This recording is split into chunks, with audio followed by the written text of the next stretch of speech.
Blackbow Band. Ladies and gentlemen, thank you so much for joining us. We are live on Facebook, YouTube, Karibuni Sana to E Squared. And Instagram. And Instagram. Yeah. Today I am joined by a new host. Should I still say that you're new because you were here last week? When do umepotea? Karibu sana, Josephine. Thank you so much. I'm back, guys. I am really back. Yeah, after 2 weeks. Rest is necessary. Yeah. Rest is necessary, one point or another. But you did an awesome job. Thank you so much for holding it down for me. Thank you. And today we miss our other host, a wiki day, wherever you are. We are missing you right here, but wherever you are, enjoy your rest wherever you are and take care of yourself. Wow, it's nice. It's nice to just have the two of us, eh? I know. Us ladies, us girls, hosting today's show. Them good vibes. Yeah, and that is exactly what you guys should be expecting on today's show. Before we continue, let's introduce ourselves. Kabla tumerapa na watu hawajui ni akina nani. Yeah, sure. Yeah. I am your host. My name is Josephine. And my name is Liz. Karibuni sana. Yeah. So, how has your week been? And how was your experience? No. First, tell me how your experience was last Saturday. You did an awesome job. I know. But you know, a wiki day is always very jovial. Yeah. Anaku psyching it up. And then he jokes a lot. Yeah. He's just a fun guy. Yeah. Yeah. It was awesome. So you had an easy time. The Easy first time. Alikuwa ananipampa too. Yeah. Wakinipampa. That's awesome. I hope utanipampa pia. Nitajaribu, but Yeah. we need a lot of that a week. There's Yeah. energy, you know. But how has your week been? Awesome. I think I didn't have much this week, but this week we've lost legendary Diego Maradona. Oh yes. footballer Football fans all over the world are mourning Diego. Yeah. He was amazing. May his soul rest in peace. May his soul rest in peace. Yeah. Other than that, Yeah. just fighting corona here and there Mm-hmm. to keep social distance. Exactly. Yeah. Exactly. Ni muhimu. Yeah, to keep social distance, to take care of ourselves, sanitize, Mm-hmm. wear a mask, wash and corner. Tafadhali. Yeah. Very important, guys. Very important, guys. How was your week? My week, or should I say my 2 weeks? Your 2 weeks of holiday. My 2 weeks of R&R, Yeah. some rest, relaxation, got to spend time with my family, my kids. I know, they always miss me over the weekend, so we had some fun times with them. Nice. And yeah, a lot of rest. Like, I just did that. I just felt that I needed a break. So yeah, it was an amazing 2 weeks. Karibu. Yeah. Thank you. Tumefurahi kukuona. I am so happy to be back, and I'm so happy to be with you guys one more time. And this month, we have been celebrating Diabetes Awareness Month, Yes. and we have been celebrating nurses, the people in the front line dealing with people with diabetes. And we have had a lot. Last week, you had a very nice conversation with Nurse John. Yeah, we just dived in and to get to kujua what diabetes is generally and what people should know about diabetes. Amazing. Yeah. And if you guys didn't catch that conversation, check out our YouTube page on E_Square TV. You're going to find that conversation there. Yeah. So we looked at all those issues about diabetes, but this Saturday, today, we actually want to look at how nurses or the people who take care of diabetes patients, we want to see life from their perspective. Yeah. You know, how this disease affects them on their side. And we celebrate them. And we for the good celebrate job them. they're Yeah, doing. they do It's an not amazing easy. job. Yeah. We do not recognize them enough. So that is why this today we are having some story. And let us, give us a sneak peek of their lives. And today we are also having amazing bands and musicians like in the Artists, building. yes. Artists. And today is amazing because we will be diving in with a topic that people wanna, like a person that people watu hapa nje relate with easily. Tunawaona as enemies, Yeah. yet they are our friends. We see someone this side, tunakimbia hii side. the other direction. Yeah. So you guys keep it here to find out what we are talking about. And we are also having a BMX hangout Next coming Sunday. Next coming Sunday on the 6th of December. Yeah. So if you have a BMX bike and you would like to see the sights and sounds of Eastlands, come over to Buruburu. We're going to be having a BMX hangout. Not forgetting our all-time, the goats. 19th. Goat, Mbuzi. Yeah, the goat. We are having that greatest of all time. Oh, the Mbuzi. All right, okay. Rap battle. No, there's Mbuzi. There's Mbuzi. Yeah, the goat. All right, okay. Greatest of all time. Okay, all right. Yeah. Sawa. Pia mimi naweza ingia kwa hiyo competition. Sai. Unaweza rap? I mean between now and 19th. I mean it's not naweza practice hapo. So you guys for any of our episodes right here on E Squared, we are going to be celebrating the greatest of all time rap battle champion. So make sure you tune in. Or if you're coming over, come over on 19th of December. Yeah. So mark those dates, guys. The BMX Hangout is happening on the 6th of December, and the rap battle is on the 19th of December. Yeah. So, wow. Let's get this show on the road, yeah? Let's start. All right. And without further ado, band, nisaidie and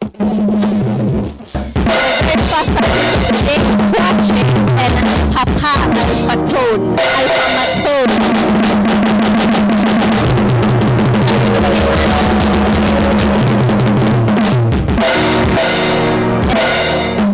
And they're amazing BGV artists. You guys look amazing. Look amazing. Karibuni sana.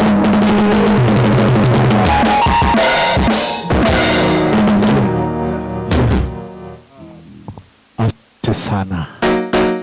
Aha. Wow. Ndio hiyo.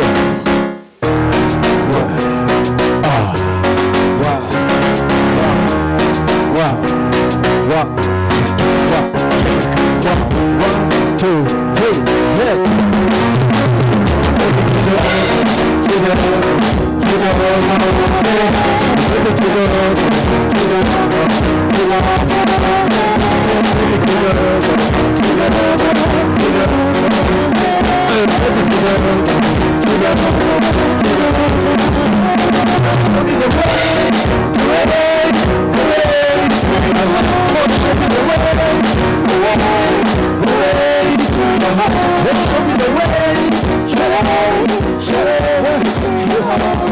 so dangerous, miraculous. In my heart I'm feeling it from head to toe. My mind just blows. You're the one I've been waiting for. Walking up to never fuck up my killer. Wamenifunga macho sioni anywhere. I'm gonna be like your umbrella. So if love, come and show you my way. Show you what I can do. Sina jua mimi songana. Nifunge miguu na kidogo, baby kidogo, oh baby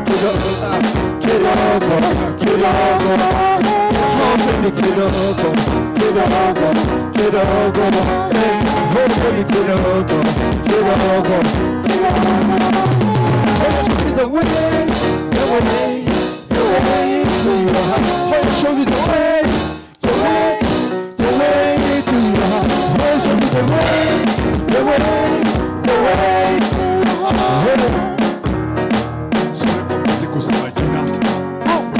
Come from a town, protect you from above.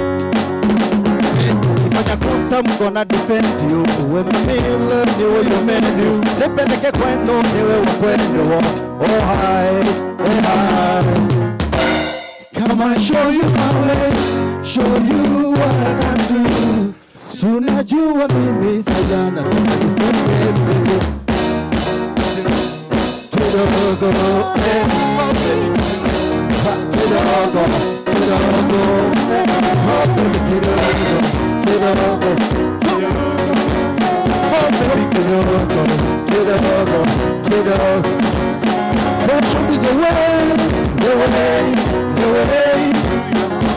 me the way. Show me the way. Show me the way. Will you marry me?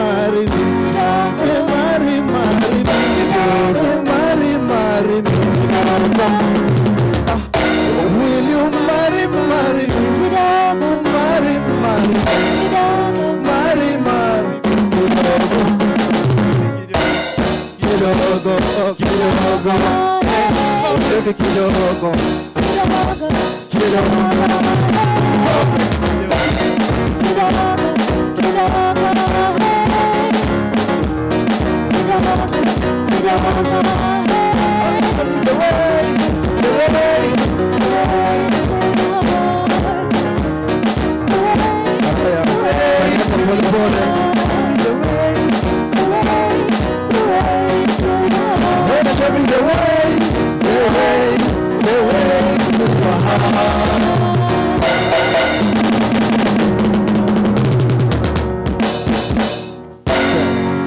inaishanga hivyo. Kitu yote ya serikali inaishanga namna hiyo. Na ukifanya mchezo kidogo utalala ndani. Haki ya Mungu. Wakifanya mchezo watalala ndani. Wengine watalala nje. Ya nyumba. Inategemea. Unajua ni lazima tu clarify vitu zingine hapa. Kabla. But karibuni sana. Thank you so. Thank you so much for honoring our invite. Mkuje hapa E Squared and, you know, show your good vibes, share your good vibes with us guys. Kabisa. Okay, so before kwanza breathe in out. Okay. Just relax. Watu wa Islanda tunawaelewa. Just relax. Tunawaelewa. Tuko tu sawa. Tuko tu sawa. Relax. Sawa. The good vibes. Niko easy. Tuchape show. Host Unajua watu wanaonanga uniform wanafikirianga gota kidogo. Hata pale nje na unaweza nunua hata wewe. Kila kitu kupiti. Sawa, tuendelee. Haya, tunaweza endelea. Mimi niko easy. Safi. Kabla tuendelee, who is QWACHEZZ? Nani Papa ALPHAMATONE? Maybe you can introduce yourselves to tujue who is who. Mimi naitwa QWACHEZZ. Kwa kikundi kinaitwa Afande na Swag. Ukiniona hii uniform nile yenye mlitupatia mpya ndio tunaidunga. Na kuja kwangu si eti nilikuwa nakuja kwa sababu ya niko kazi ya security ama nini. Mimi ni msanii na nafanya kazi ya polisi pale Vigilance Headquarters na National Police Service, sorry. Yeah. Under Kenya Police Service under National Police Service. Okay. So mimi niko kwa kitengo cha Kenya Police Service. Okay. Najua wale watu wengi wajui kuna Administration Police Service na Kenya Police Service ambayo ina kwa umbrella ya National Police Service. Okay. So QWACHEZZ ni msanii. Na kwa majina ya mama na baba naitwa Godwin QWACHEZZ. Mnaona vile imeandikwa, sijui kamera gani na zoom hapo. Unacheki hii ndio jina ya mama na baba alinipatia. Godwin QWACHEZZ. Godwin QWACHEZZ, Okay. alafu QWACHEZZ baba yao. All right. Bila shaka mlikuwa mshamesha jina langu ni ALPHAMATONE. Na ALPHAMATONE ni msanii pia ni detective, ni police. But what I do is majorly on investigative matters. Okay. Kujaribu kuchanganua na kuwa mpelelezi katika idara ya polisi. Kwa hivyo ngoja watu wa Islam mumeelewa hapo? Hiyo ni Kiswahili ya polisi, tusikosane sana. Kuwa na kamusi karibu. Yale mambo ambayo yanahusu jamii. Unajua what we normally do is hawa wanatekeleza kwa sababu ya uniform. Lazima waonekane wakitembea. Lakini sisi tunakaa wanasema chini ya maji. Exactly. Na wanapumua. Mko behind the scenes. Hata hapa vile unaniona sikai kama mtu yeyote, nakaa kama mtu wako chini ya maji. Okay. Kwa hivyo hapa kuna maji hapa chini. Kwa majina yako ni ALPHAMATONE, ni jina yako? ALPHAMATONE is my actually it's a combination of my two names. Okay. Alphonsius. All right. My other name is Machogu, so ALPHAMATONE. Tones, unaelewa tunes. Oh, tunes. Okay, I get it. That's nice. So, mkiwa wawili ndio Afande na Swag. Sisi ni Afande na Swag. Hiyo ndio kikosi yetu ambayo tumeform. Na mnaona vile tunatesa. Tunafanya mambo. Sana. Tunataka kufurahisha wananchi. Tunataka kuhakikisha kwamba tunakushika, tunakuweka ndani, alafu tunakuimbia kidogo ndio usikuwe na stress. Oh, so mko pale mkipatiana entertainment. Exactly. Haya, you guys have had it. Kuna entertainment pale mkiwekwa ndani. Mnaweza itisha entertainment. Kuna band hapa. And the amazing vocalists they've done. You guys are doing an amazing job. Wow. Amazing job. So I think we nataka kuachwa na Godwin Quach. And then we can have this conversation. Maybe utaingia utatujoin baadaye. Sawa. Asante sana. Thanks so much. All right. Uchunguzi kidogo. Ufanye uchunguzi huko nyuma. Yeah. But okay, QWACHEZZ. Yes. Karibu sana to E Squared. Nashukuru sana. Yeah. E Squared Islando. Islando. This is where all the action happens. Kabisa nimeona na mnapika kweli. Kabisa. Things are good here. Yeah. So before we get to your music, you can maybe give us a brief about your life and how you got in here to where you are. It's a journey and hakuna kitu inakuja rahisi. Everything mi waambia the young people that for life you need a story. Yeah. Nafaa kuwa na story, ukiambia mtu anaweza sikiza. Kabisa. Mimi nimeandikwa hii job nimefanya more than 15 years. Naona 15 years sijui mlikuwa wapi wengi wenyu. So 15 years nilikuwa nachapa hii kazi. Okay. Na mimi nina familia. Nina watoto. Ukisema watoto zaidi ya wawili ni watoto. Hawezi kuwa mtoto, sio? Anajua kuna wengine wananitazama. Kwa hivyo it's a journey and si rahisi. Yeah. Kwanza ukiwa kwa hii kazi ya polisi, nyakati tuliandikwa, nyakati tulikuwa unasikia pita kibande hii, fanya hii, mkono kulia, nyorosha mbele. Yeah. It was not easy. Yeah, true. And doing music and having the talent, I've had my challenges. Zile mbaya, poor, but I've hold on. Okay, before we get to your music, sure. Did you always want to become a cop? Mimi nilipata job. Kila mtoto wote kimuza anataka kuwa daktari. Yeah. Kwa nini? Mimi nilijaribu kuwa daktari lakini kuanzia form 1 vitu zilikuwa zinaanza mzuri, form 2 zikipungua mpaka nikakuwa polisi. Academic kama nini? Usio na wasiwasi, usitaje watoto wangu wanaangalia. Na mimi waambia mimi nilikuwa mdedi, nilikuwa kitabu, so tusichome. So nilikuja nikabahatika nikakuwa patient, alafu nikakuwa polisi. Na nafanya kazi yangu na naipenda. Okay. Ndio unaona nimevalia bila uoga na aibu. Uoga.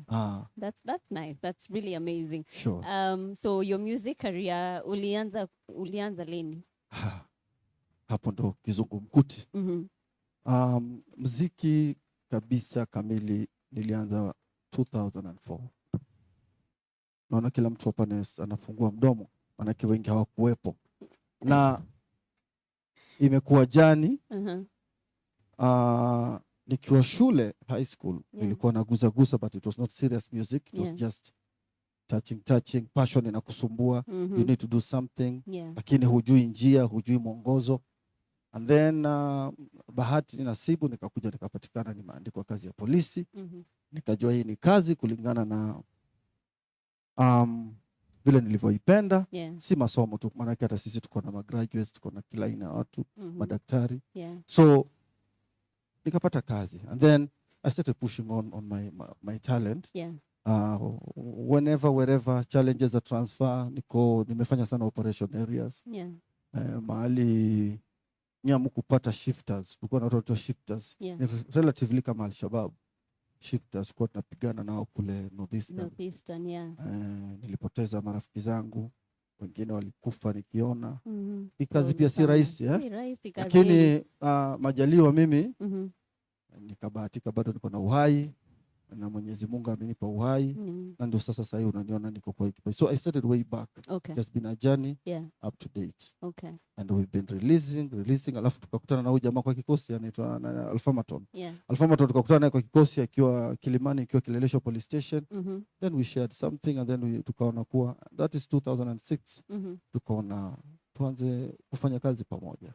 Hapo ndio kikosi ilifomiwa. Afande na Swag. We started like duo, QWACHEZZ and ALPHAMATONE. And then tukafika mahali tukasema pana, we need to have what you call an umbrella, Okay. ile na to guide sisi kama duo. All right. Ndio uko na jina lako, mimi na langu, lakini we need to work as a team because we share the same journey ya kazi na pia talanta, na tuko kikosi cha polisi. Kabisa. And it's a challenge kwa sababu hiyo time polisi wataki kusikia mtu anaitwa msanii, my friend. Actually, hapo ndipo nilikuwa naenda. So, how has that journey been as an artist? You're in the police force. How has mnapatanga time past ya kupractice wapi? Saa ngapi? Because I mean, we always see you mko job almost 24/7. Na pia tuko kwa usanii almost na mko na exactly. Na mko na mafamilia Tuko na zenyu. familia zetu wanatudai. Na usanii pia haina break. Ndo hapo sasa. Hapo awali nilikwambia it's not easy, si rahisi vile watu wanavyofikiria kuwa tu utaingia. Jani ilianza na challenges. Sisi tuko kwa mia, kuna time tukakuwa frustrated, tukasukuma matransfer, tukagawanywa na mwenzangu akapelekwa Embu, mimi nikapelekwa Nyahururu kwa sababu ya tumekuwa watukutu. Unaelewa But you see, your family is your family. When you have a father, it's just you remain your father. The police has been our father, so we still hold on. Tulikuwa tu tunakwamia hapo, tunasema this is what we want. And you see, kando na hiyo mambo ya usanii na muziki, pia mimi I'm an actor and I'm just around entertainer. Okay. I can MC, I can act, I can do comedy, I can anything just to put You're smile. A creative. Exactly. Yeah. I'm a creative. Yeah. So those challenges ndio zimenifanya kuwa strong up to date. And zinanifanya pia ninaweza pitisha wanasema nini advice for the young generation wale wanataka kuja kwa hii platform ya creative. Because you need to have a story. True. You need to have a story. So it has been challenging to first money. Okay. So unajua tu chapa kwa sababu hiyo mshahara ukiganya na uweke kwa muziki nil. 2 transfer. 3 unachukiwa tu na mtu, sijui ni sura yako ndio mpendezi, juu ni mdosi wako, unaelewa? Ni binadamu tu, you will deal with these people. Hata mali umekaa, sio kila mtu atakupenda. Very true. Kuna mdosi atakufagilia, sema ujamaa anafanya kazi nzuri. Kuna mwingine atakuchukia bila sababu. Unajua ukisema ukweli ndio pengine inaweza change wale wanakuanga tu na kuchukia mtu bila sababu. You understand? Kabisa. So hizo challenges zote nikiziweka pamoja ndio zimenifanya QWACHEZZ na ALPHAMATONE kuwa mahali tupo. Okay, nimeona pia huwa mna perform na band. Kabisa. Do you guys do live shows? Of course. Shows zote paka zikuwe live. Mostly inategemea mahali tumeitwa show. Okay. Kama tumeitwa place ni backup na ni mahali kushowcase, we still perform. Kama ni place kama leo mmesema bandi ichezwe, tunaachilia, tunachapa. We have got the very young talent kama unaona Rembo. Tuko na studio Kenya, we work together. And we are pushing. Unajua tu sema tu polisi, unajua watu waelewa polisi ndio tukupewa. Pia sisi siku hizi tunapea. We help the talents outside there to see that they can reach somewhere. We cannot do 100%, but we can do some percentage, and the rest tunaachia Mungu. So gigs what nachapa tukiitwa. Kwanza za Islam unajua utatuita. Tutawaita. Unajua uniform ikipiga show. Ukiona polisi wanapiga rap, wanaimba muziki, wanafurahisha. They've never seen this. And all this is to make sure that the community and the police come together to work together. Tusikuwe na story za kunyoshana mikono, kwa sababu the policemen that mnanyoshia mikono hawajatoka Tanzania, Uganda, wote wametoka hapa Kenya. Ni hapa tu. Si ni kweli? Our So brothers we and need sisters. exactly, we need each other. Ni challenges za kazi tu kama kawaida, but lazima tufanye kazi pamoja. So I would like to have your first hand experience ukienda pengine studio for the first time. Okay. Mtu ajue wewe ni polisi. How is that reaction? Watu react aje? Ama mkienda pale kwa stage mmetokelezea and people know you as kama polisi, how reaction yao huaje? What's their first initial reaction? Reaction kama hata ya leo tu. Wakati nilikuwa na civilian kila mtu tumekuwa sawa, lakini wakati nimebadilisha tu nimeona mask zimeanza kutembea. Watu wanakaa fiti. Watu wanakaa fiti. Tunacheki watu wanakaa poa, watu wamerembeka. It is just it's perception. Okay. Perception in mind. Vile unajitizama kwa kioo, kama unalia, kioo kitakutizama kikilia. Smile pia vile vile. So in life it's the same, it applies. When you see a policeman, kama huna makosa, be the normal guy. Kwa tule msee wa kawaida. Vile wewe uishi, vile wewe ukaa. Kwa hivyo nimeenda gig sana, lakini mimi kuja na uniform sana sana. Mostly wanajua na ile jungle ile yetu ya msitu. Ile military. Hiyo ndio mimi nimezoea sana kwa sababu ichafuki haraka. Hii ni too official. And then too bright. Inang'aa sana, najua pale kwa kamera inang'aa sana. Mtaniita smart lakini mkajua tu nimechafuka kidogo. Kwa hivyo tukienda gig, watu tuchukulia tofauti. But sasa content, muziki si tunafanya. Ni muziki kata cross. Unaweza sikiza na mtoto wako, baba yako, mama yako, and you still feel comfortable. Kwa sababu ni muziki na make sense. Kwangu mimi. Sipigi vita muziki ingine. Ni mtu ajue tu siku moja, kama ulikuwa na dread, kipara ikianza, inakulanga katikati kienda nyuma. So nyoa mapema. So, no, the example napeana. Mnacheka nini? So, muziki pia ni vile vile. Kuna wakati unakuwa myang, kitu yote una spit. Kitu yote una spit kwa mic. Na unapatia jamii as a content. Remember one day itakuuliza maswali. Hata ufanye muziki gani? Muziki mimi kwangu ni art. Sikatai, manake wengi wamebobea na hiyo muziki, wako juu, wako fiti, but ask your question. When time comes, umekaa chini na bakora, unaanza kuangalia kando, usiangalie kando, wewe ndio mwanzilishi. Kwa hivyo let's do good content, good music. True. For the best of the future generation that is coming on board to emulate what we are doing. Exactly. It's so pity when you see. And in my capacity as a police officer, I should say this because one in a time. Nataka kusema hii kama naenda kuuliza wewe swali. So unajua mti wa maembe? Mti wa maembe huwa inatoa matunda. Matunda ya mti wa maembe na kuanga tamu. So unajua? Ushaiona mti wa maembe kula matunda? Lakini si najua ni matamu. Najua ni matamu. Wale wanakula ni watu wengine tofauti. So feed that tree. Wow. I love that analogy. Thank you. I hope you guys are listening. Kutoka kwa polisi, so mjue ni mama kitabu. Mambo ya dimai na mwache. Mwache kudharau polisi. My friend, mama kitabu, tuko fiti. Tuko fiti. Najaribu kuangalia hapa kama kuna any questions from but I can see we have comments here. King Deepa anasema lituation, the show is on fire. Tunakuona pale King Deepa. Thank you so much.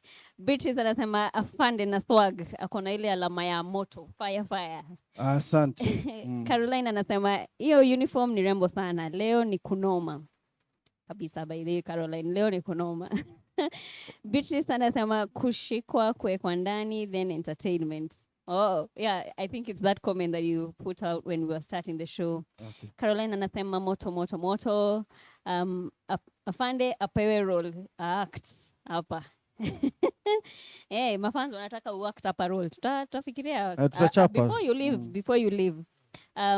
Caroline is asking, what is your greatest fear in the industry as an officer? Greatest fear. Woga. Woga. Kwa industry as an officer. Hiyo swali si ngumu.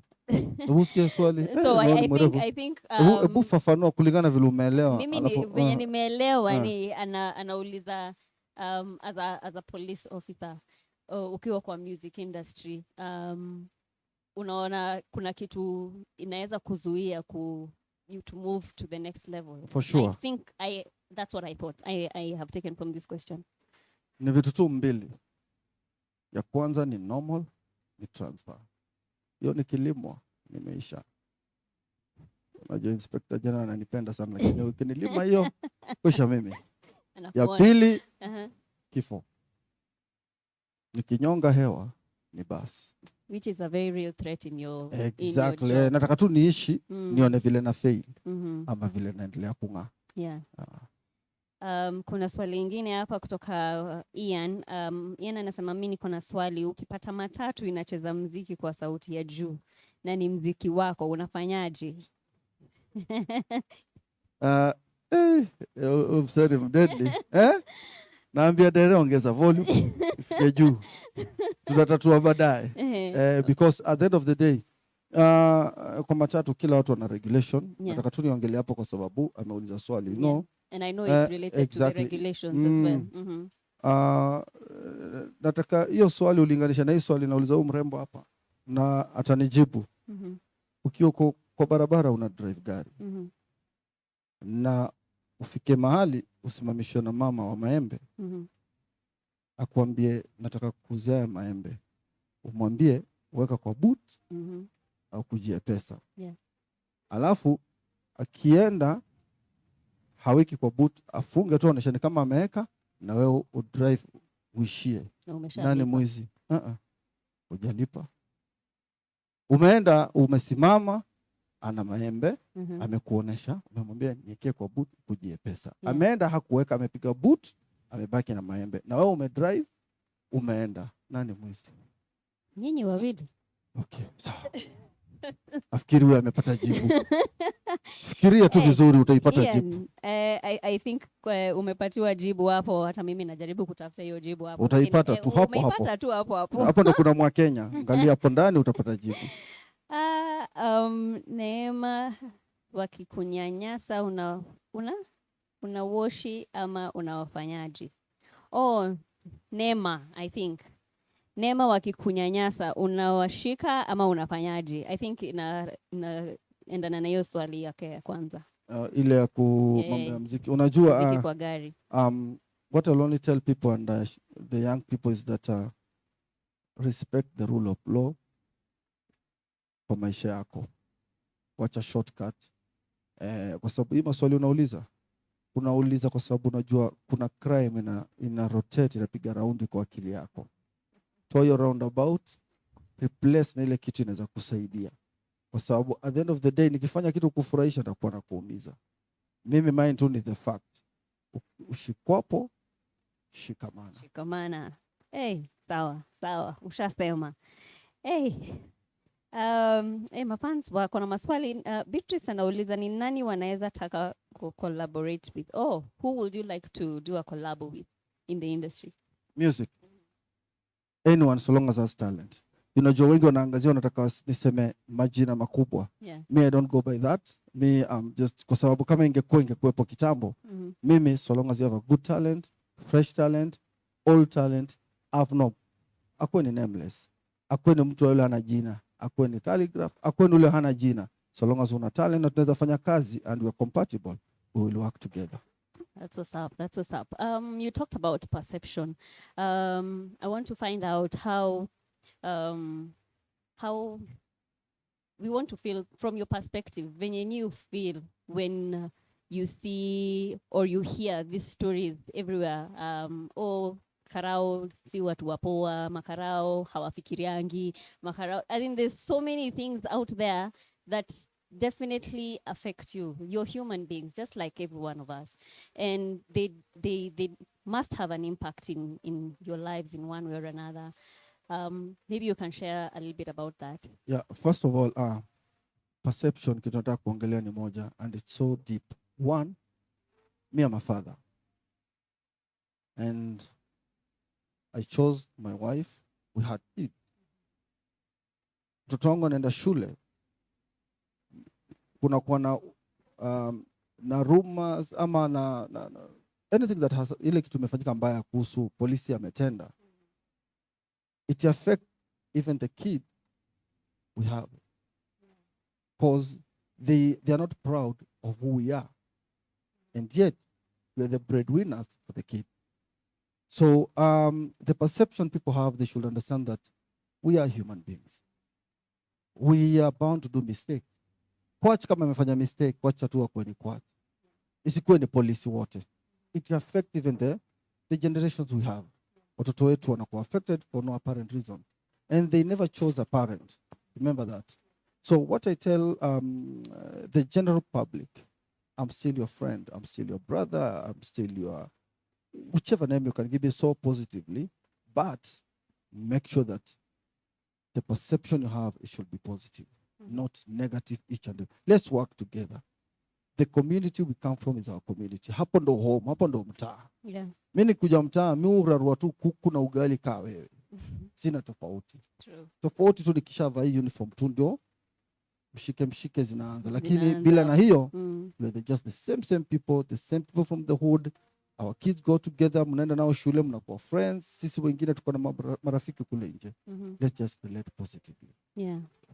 And I hope that's a message that every one of us can listen and adhere to.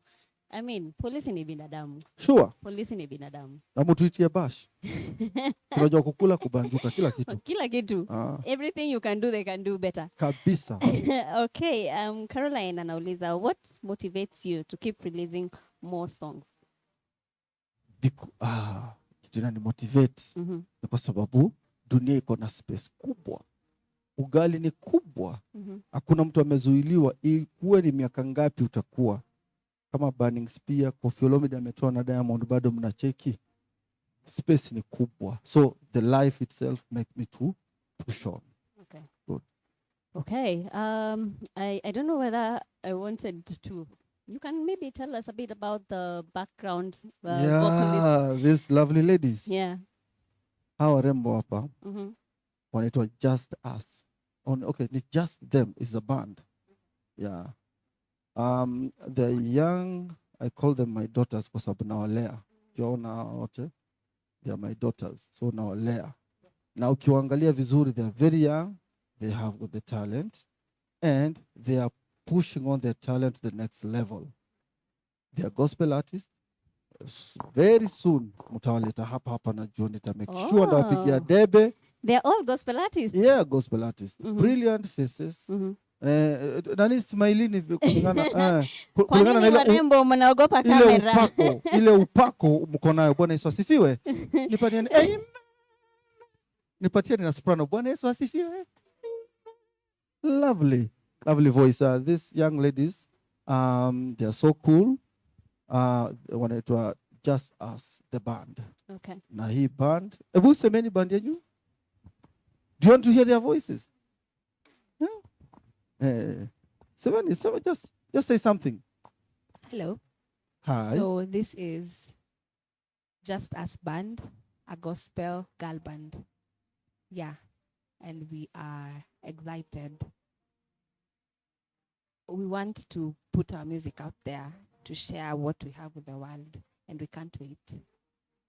Guys, mmesikia, they can't wait. Now imagine, police ndo tuna nature. Najua mtakataa. But ni ukweli. Yeah, so you're nurturing this young talent. Exactly, yeah. Amazing. And they have amazing voices. I loved hearing them practice. Na umesikia, si ndio? Wako na sauti. Wako sawa. My co-host loves saying, hayuko hapa leo, lakini yeye upenda kusema wako na sauti na toa nyoka pangoni. Na uzubaya tu nyoka ziko Nairobi. Pango hatuna, but tutatengeneza moja. But they are so lovely. They are so good. Yeah. The young talent, just fresh from school. Yeah. So we pray God that they be somewhere. We don't only just nurture them. Tunawapatia mpaka moral nini, tunawapatia mpaka advice, tunaelezea vitu ya kufanya. So ni wenyewe sasa kufunguka. That's why we came along with them. Okay. Yeah. I think I want to bring in ALPHATONE. Exactly. ALPHAMATONE. Yes. Alisema anaitwa Papa ALPHAMATONE. Papa ALPHAMATONE. Ndio yeah. Amefika. Papa ALPHAMATONE. Yes. Mama hapo kidogo. So nimpe nafasi hata yeye aendeleze. Pia yeye atuambie journey yake in brief. When did you start music? And when did mlipatana aje na mimi nipate tama la maji, wacha nifanye kazi ya patrol kidogo. Nenda kufanya patrol kidogo pale. Nataka umsimame hapa. Haya. Siku nataka tu kwanza ajifeel. Wacha sawa, wacha. Kuita simama tu hapo unaweza kuita. Hey, just stand here. Haya, wacha nisimame hapa vile mmeniambia. Hii journey ya music ilianza kitambo sana. Naweza sema kwamba it started long before I started doing the actual recording music. Okay. I used to be a church choir master. Oh wow, where? Yeah, for a long time. I've taught so many choirs in Nairobi. Taught? You are actually a I'm choir. a teacher. Yeah. Okay. I'm a music teacher. teacher. Yeah, I know even how to interpret from solver notation to staff notation, all those kind of They things. would know. The way we used to do Yeah. those days. Do, re, mi, fa, sol, la, ti, do. Uh-huh. So those are my things. Yeah. And then later I came and started doing ringtones. Mm-hmm. When the phone came first, Yeah. we didn't have ringtones, so I used to make ringtones for Kenyans, and we used to sell them through interactive media services. That's about 18 years ago, Oh wow. Okay. when these kids of mine were perhaps in the stomach of their mothers. Yes, true. All right. And then I was working at Kilimani police station. Oh, you were still a cop back then? Yes. Even when you were doing that, yes. teaching music. Yeah, we are old cops. Mm-hmm. So I stayed. I met my friend QWACHEZZ Mm-hmm. at Kileleshwa. Okay. Kileleshwa was under Kilimani. Yeah. And I realized that he has a talent, and we joined hands Mm-hmm. and we started working together. Yeah. So we did various songs. You remember Funga Mshipi, Mhm. Mashimo ni Mengi? Mm-hmm. We featured DNG those days. It's about 15 years ago. That's a long time and ago. it got to the airwaves. And from that point, we have been serving Kenyans Mm-hmm. in different cities, police, Yeah. but at the same time, also doing our music. Yeah. This is our side hustle, Uh-huh. but perhaps at some point we think it's a main hustle. Yeah. Yeah. Has it ever crossed your mind that you might want to leave the forces and Well, I concentrate don't, on music? not before I change it, because I have a mission. I'm not just in the police, Yeah. just aimlessly. Mm-hmm. I think I was brought there with a purpose Okay. of ensuring that Yeah. ninabadilisha kikosi so that they look at issues in a little bit different way. Mm-hmm. You see the way we are interacting? Yeah. Don't you think we are clicking? Yeah, we We are are. clicking. True. So I want everybody to click with Okay. the police. Okay. So I want next time when you meet Mm-hmm. another policeman, when Yep. you have an issue, he's the one who is approaching you to ask you, how can I help you? Not that Siwe kijana kuja hapa kaa chini, geti kama umesimama, simama kama umegeti, mbona umeangalia juu, you know, all that kind of stuff. We Yeah. want to get rid of that Mm-hmm. so that we now have a reformed kind of police force Mm. that will take us to another level. That's a very big task ahead of you, and Yes. we are wishing you all the best in that. And And by we the way, are really praying that music happens. has power Yeah. to turn around things. Yeah, it does. If you can use the influence of music, Mm-hmm. then we can conquer the world. Very And true. I think we're going to do just that. Exactly. Yes. And we are really loving everything that you guys are doing. You spreading positivity, spreading such good vibes around. We love it. We love it. And I'm sure, I mean, what We also love you. behind We the also scenes. love you. Yeah. Thank you very much. Guys Yes. behind the scenes huko wanacheka tu huko na story zenyu. Somebody called Janning Pinky is asking, you guys are always doing an amazing job. Great job, QWACHEZZ. Oh, it wasn't a question, it was a comment, a compliment actually. She's complimenting you guys. You guys are doing an amazing Tunamwambia job. asante sana. Thank you so much, Pinky. Thank you so much. And every one of you who is watching, thank you so much for keeping your questions, your comments coming. Keep them coming. Keep them coming for the rest of the show as well. As we ask QWACHEZZ to also join us, mfanye ngoma ya mwisho, so that I can release you. But you guys are doing an amazing job. Before he comes, I would like to ask you, how has your music been received out there? Well, I can see like the song we are going to do is about 3 weeks old or 4. Yeah. And we have close to 20,000 views. That Oh, means people awesome. are looking at the song and Yeah. they are appreciating it. Mhm. And I think it is a time that we ask our people to stop judging us, Yeah. looking at us as cops. Let them just appreciate our music. We have put ourselves out there so that people can just compare us with other musicians, Yes. not regardless Not of whether we are cops or not. Yeah. We are musicians, and we want to be as appreciated as much. Yeah. Yes. You're not asking for too much. We are not You're not asking asking for too much. Na mkiona ngoma ya polisi don't scroll down, please. Subscribe na muangalie hiyo ngoma. Yeah. Yeah. Okay. QWACHEZZ uko wapi? I'm here. So, Afande is here. tunakukaribisha hapa. Nilikuwa jikoni. Rudi kwa stage. Najua umemeza tone la maji. Yes. No, ni Muko sawa sasa? kabisa tuko safi. Okay. Where is the camera? This We are one using here. this one. We're using Yeah. this one. No, you don't call them camera. Police. Where is the TV? Wapi TV? This one. This one. Haya, watu wa TV wanawaona pale na hapa. Yeah. Okay. So you guys, maybe you can perform your next song, and thank you so much for honoring your invite. But I'll be back to wind up this conversation with you guys. Thank you so much. And before even you wind up, Yeah. guys, they should make sure Afande na Swag everywhere on social media. Afande na Swag, jina rahisi, just subscribe. We are the people. Si ndo taleta MTV Awards hapa Kenya. The first policeman Yay. ever. Tuko sure, na tuko And I'm sure. telling you, we'll do this. Trust us. Yeah. Finya hiyo finya mahali nilikuonesha tukiwa Dubai, kidude cha subscribe, Afande na Swag, all social media, Yes. YouTube channel. Yes. So let's do this. Yeah. Yeah. Aha. Muziki bomba. ALPHAMATONE QWACHEZZ. Say 1, 2. Your love, your love, your love, your love. Your love, your love, your love, your love. Your love, your love, your love, your love.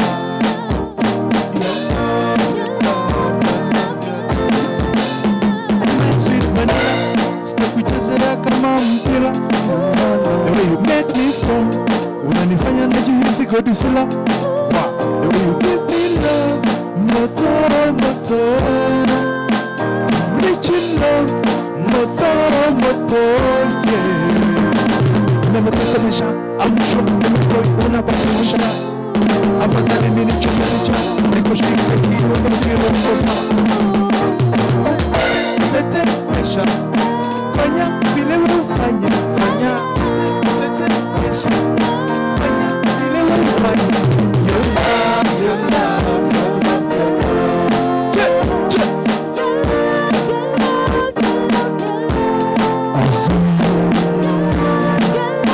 Your love, your love. Your love, your love, your love, your love. Mtoto msimama kama pila, sofa hauwezi niangusha. Mon vanilla. Kera kama nimefunga kwako, shule nitarushwa kuja kuzindua kwako. Unatetemesha, amshwa everybody unapiga wisha. Afadhali mimi nitakupa, nikushike kiuno kirokosa. Tetemesha, fanya vile wafanya. Tetemesha, fanya vile. Your love, your love, your love. Your love, your love, your love, your love. Your love, your love, your love, your love.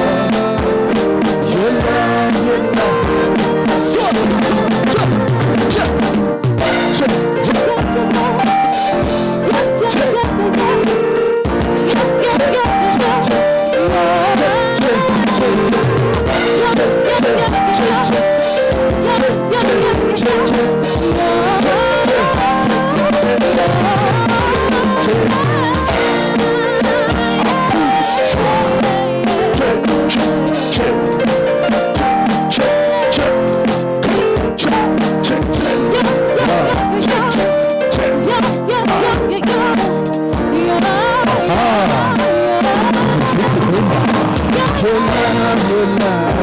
love, your love.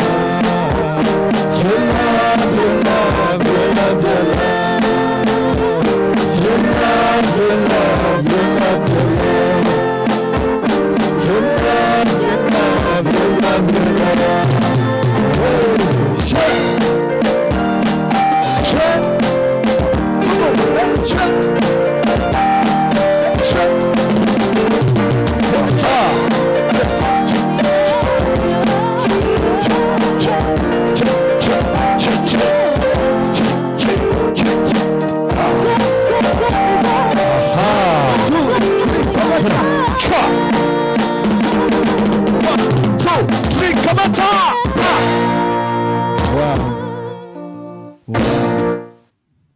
Hey. Mrembo, unaonaje? Hey. Hey. Nilikwambia kwa police station, kuanzia kwa gate, kwa cell, kila mahali utapata hizi vitu.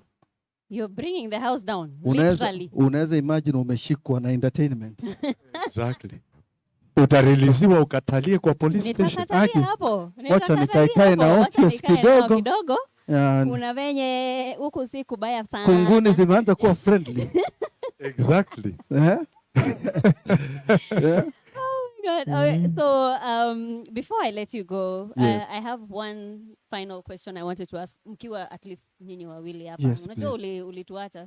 Sikuwa nataka utoke Na lakini nikarudi, umerudi. sikuacha ile ya ukweli. Lakini si Just unajua stepping out. kutuacha inamaanisha nini? Ni kwenda kwa baba. Uli- Ay, Kwenda kwa hapana, baba. hapana. Sio. Oh, sio, Hapana, okay. sio. Kumbe watu wanatupenda. Watu Kujaribu. hawataki tuende kwa baba. Exactly. Exactly. No, your All time is not yet there. Anyway, so Papa ALPHAMATONE, he has mentioned something very heavy before you came in. Sure. He says he's a cop with a difference. He wants to leave the force, Better than I changed, found it. better than you found it. Yes. And I think there's a question here in relation to that. What do you think pushes other police officers to harass people because the two of you are so different yet in the same force? All right. I can be able to answer that question please. in this perspective. Yeah. We all vile mko hivi, hata wewe, Mhm. hata mimi. Tumezaliwa na we have been brought up in different setup. Mhm. Although once we get to Kiganjo, Yeah. tunatrainiwa with one uniform Yeah. body. Yeah. The kind of attitude you come out with, Mhm. it tunasema kwamba it differs from person to person. Okay. Kuna wale wanakuja wakisema kwamba we want to be good cops.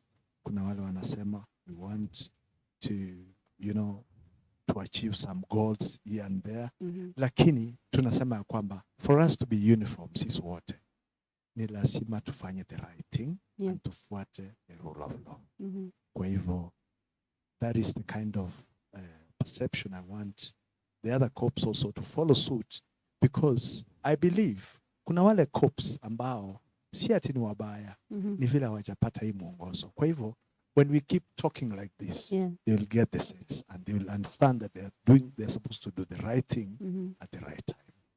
So what my question will be, is it that it's the training that hardens you guys? Because as you've said, you come in from different backgrounds.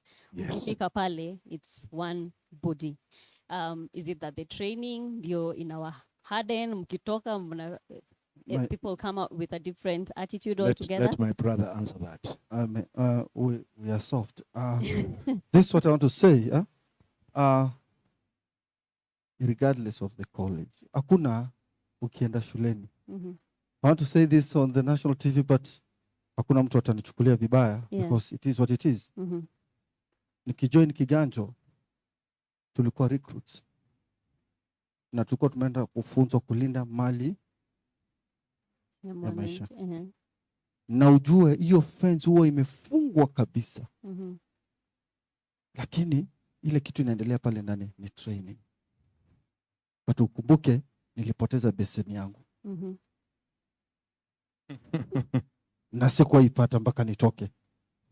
So hiyo inaonyesha nini? Inadhihirisha kuwa we all human beings, even in church we True. all human beings, hata kwa misikiti, hata kwa ile mahali popote watu wako pamoja, we all human beings. What ile kitu ninaweza ambia watu about a bad mwenyewe kama afisa wa polisi uweze kujiuliza maswali. I come from, for example, I come from Taita. Somebody else come from Kisumu. Yeah. I've been transferred to Kisumu. Niko transfer huko nihudumia watu kazi. Nikiwahudumia kwa ubaya ama ni harasi mtu. Is it the same way nitataka mtu wangu ahudumie kule nimetoka? Will I feel good? If that answer is no, then fanya kile ambacho unajua ni kizuri kwa mwenzako, kile at the same time unataka pia wewe ufanyiwe. We should be just be human. Policemen, my brothers, kama mnanicheki ama mmetune, sijui kama mna bundles, kama mmetune, nataka kuambia treat people accountability, transparency, make sure that hati yako kitu unafanya ni kazi. Hakuna mtu anakoseanga polisi, watu wanakoseanga sheria.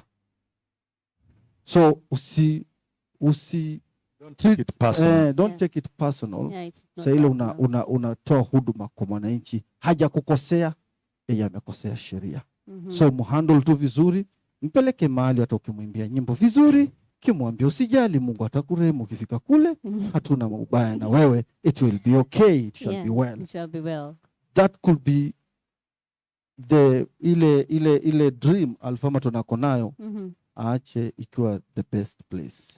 And I think it will. When you have such a huku ni Islando, watu wanajuanga Islando na story tofauti. But that's not true. Islando are good people. You see, we are mingling. We are mingling. So kutoka hapa tunaenda lunch, si ndio? Najua mnasema polisi wanapewa leo mtatupa lunch. Si ndio? Tunakula pamoja. Nimwambia mrembo fulani hapa nyuma, nikamwambia tutapigwa picha, tutani hug, tupigwe picha. Usikie raha, hii uniform ni yenu. Mimi mmenipatia bure nivae tu. That's it. So to serve us. Let's be close. Tufanye kazi pamoja. That's why we have even an initiative. Sijui kama mmeambiwa, we have an initiative ndani ya polisi. From the Directorate of Community Policing, Gender and Child Protection, ya kulisha street children. This Policare. Police cares. This is an initiative that we are reaching out. See, we are not, tukifanya hivyo tusema ni PR. Lakini PR tunahitaji ndio tukae pamoja. Hata mkisema ni PR, ni PR, sina jina lingine. But lazima tukue pamoja. We need such a platform. Next time ukileta wasanii, lete hao wasanii wengine wale wote wale, unaelewa, wale wanaonanga polisi nini tukae pamoja, tupige picha. Tuambie ni sisi, tushakama, tuko hapa, tukae pamoja, tukule pamoja. We share ile kitu inatusumbua. Hata mimi polisi kuna vitu niko na challenges, kuna vitu zinanisumbua na nataka kushare na watu kama nyinyi, munipe msaada. Mnaona kitu kidogo ndio kidogo chai. My friend, mkuja kwa ofisi yetu vigilance, tuna chai ya ukweli. Chai. Na siku hizi polisi tunapeana, hatuchukui. Police with a difference. Policare. With a difference. All right. Policare, how often do you go out to distribute the food? Yeah, like now we have got kwa ofisi tunapanga. Hata nimeona rafiki yangu Mweke around. The president amefika na rais mwenyewe kabisa, the street president. The street president. Na Mweke, we've worked with him for a long time. In fact, we discovered, imagine, the police people discovered Mweke. Yes. He'll tell you a story. He has actually been here. He'll tell you a story. Talk to him pole pole. Umuuliza kama polisi hawakumpea kitu kidogo mpaka akakuwa vile alivyo. And we dine with him. Tunakunywa naye chai, and then anatupeleka kwa street. Tunapatia wale watu wanataka kuchange, wanataka kutoka kwa street. Tunasaidia pia. We just human. Guys, give us a chance, a second chance. Give police a second chance. You'll see change. They're human beings. It's not hard. Msifanye watu wetu watuchukia. Unaingia kwa nyumba, mtu yeye anaingia bedroom. Polisi ameingia. Imagine, my friend. Well, we are really hoping that the initiatives you're driving, the music that you're also using to try and change the force. I mean, we are praying that we see a very huge difference, and we see the change that you all are talking about. Can I surprise them? Yeah. Can I surprise you? Please do. We are the first policemen to be on Netflix movie 40 Sticks. Go and Exactly. check. Oh, you're We are in the world. right. Tuko nje. Wewe ukiendelea In the whole world. kupost sisi tuna post kazi. Band, mko wapi hivi?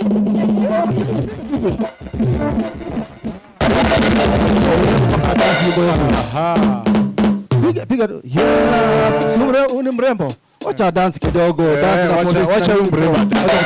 Nani? Kani. Okay. You love. Twende kazi. You love. Give it to me. You love. Ndio chukua pole dance hivyo. Haya kuchukua mkono. Usijali. Yeah. Na uniform. Yeah. You love. My sweet Jamila. Kucheza kama mpira. You make me strong. Unanifanya najihisi kosila. You give me love. Moto. I'm rich in love. Moto.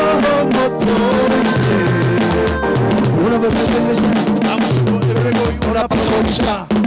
Afadhali ukinichukua nikushike kiuno kirosa. Hey, tete mesha. Fanya vile unafanya. Tete mesha. Fanya vile unafanya. Sikia. That is it.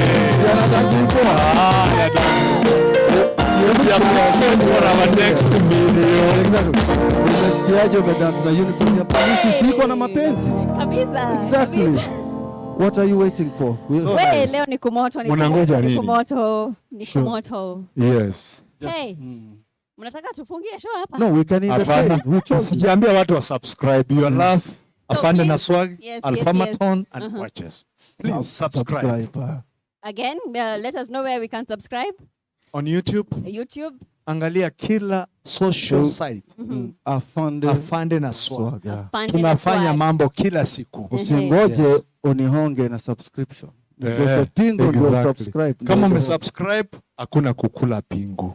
Kabisa. We are kidding though. Curfew time na Yes. Mwambie curfew time. Unataka kusikia? Curfew time, Curfew na unipigie mnajua. simu. curfew time mnajua. Na nimewaambia hivi pia nikiwapatia namba yangu you make sure mtuitie bash. Polisi tunajua kukula bash na kukunywa. Atuharibu. Lakini msituitie sleepover. Okay. Tunarudiki kazi. Tafadhali. All right. Right. Oh gosh, I will want this conversation to carry on forever, but man. And time. also talk to your producer. Yeah. Hii show ni poa. Thank you so Na ni ya much. shikando. Yes. Thank you. Nikifika point Exactly. Exactly. Yes. Now, what nita request? If you guys you have a segment Yeah.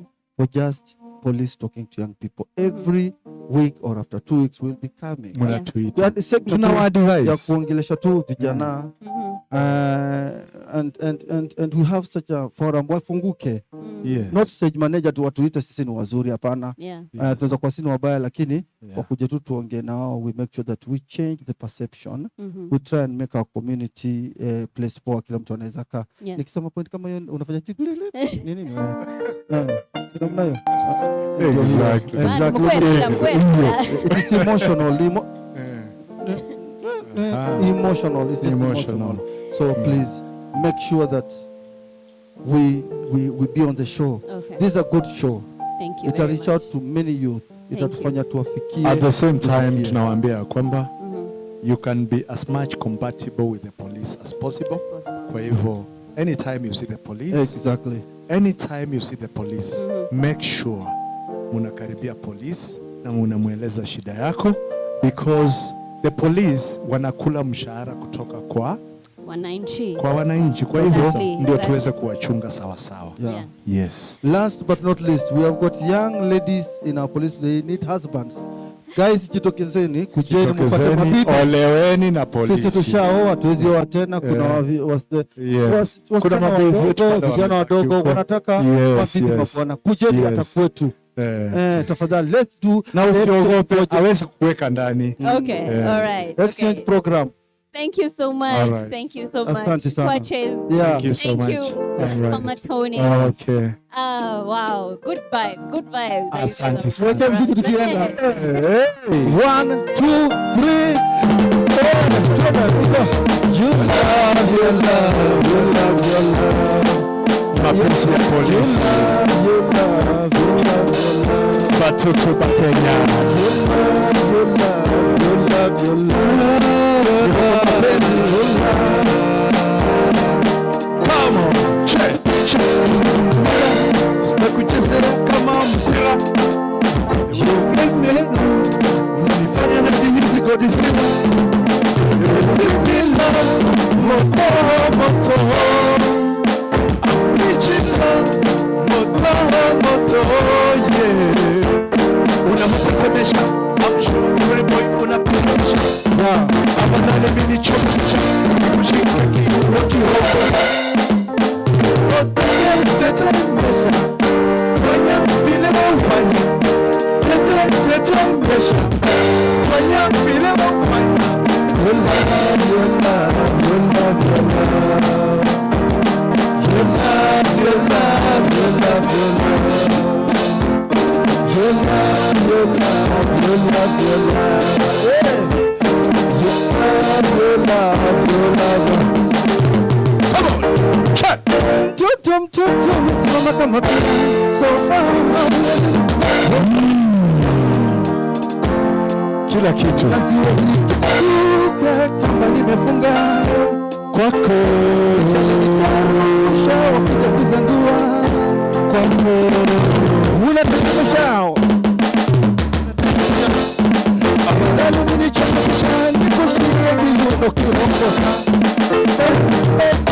tetemesha fanya vile ufanya tetemesha fanya vile ufanya. You love, you love, you love, you. Aha. You love, you love, you love.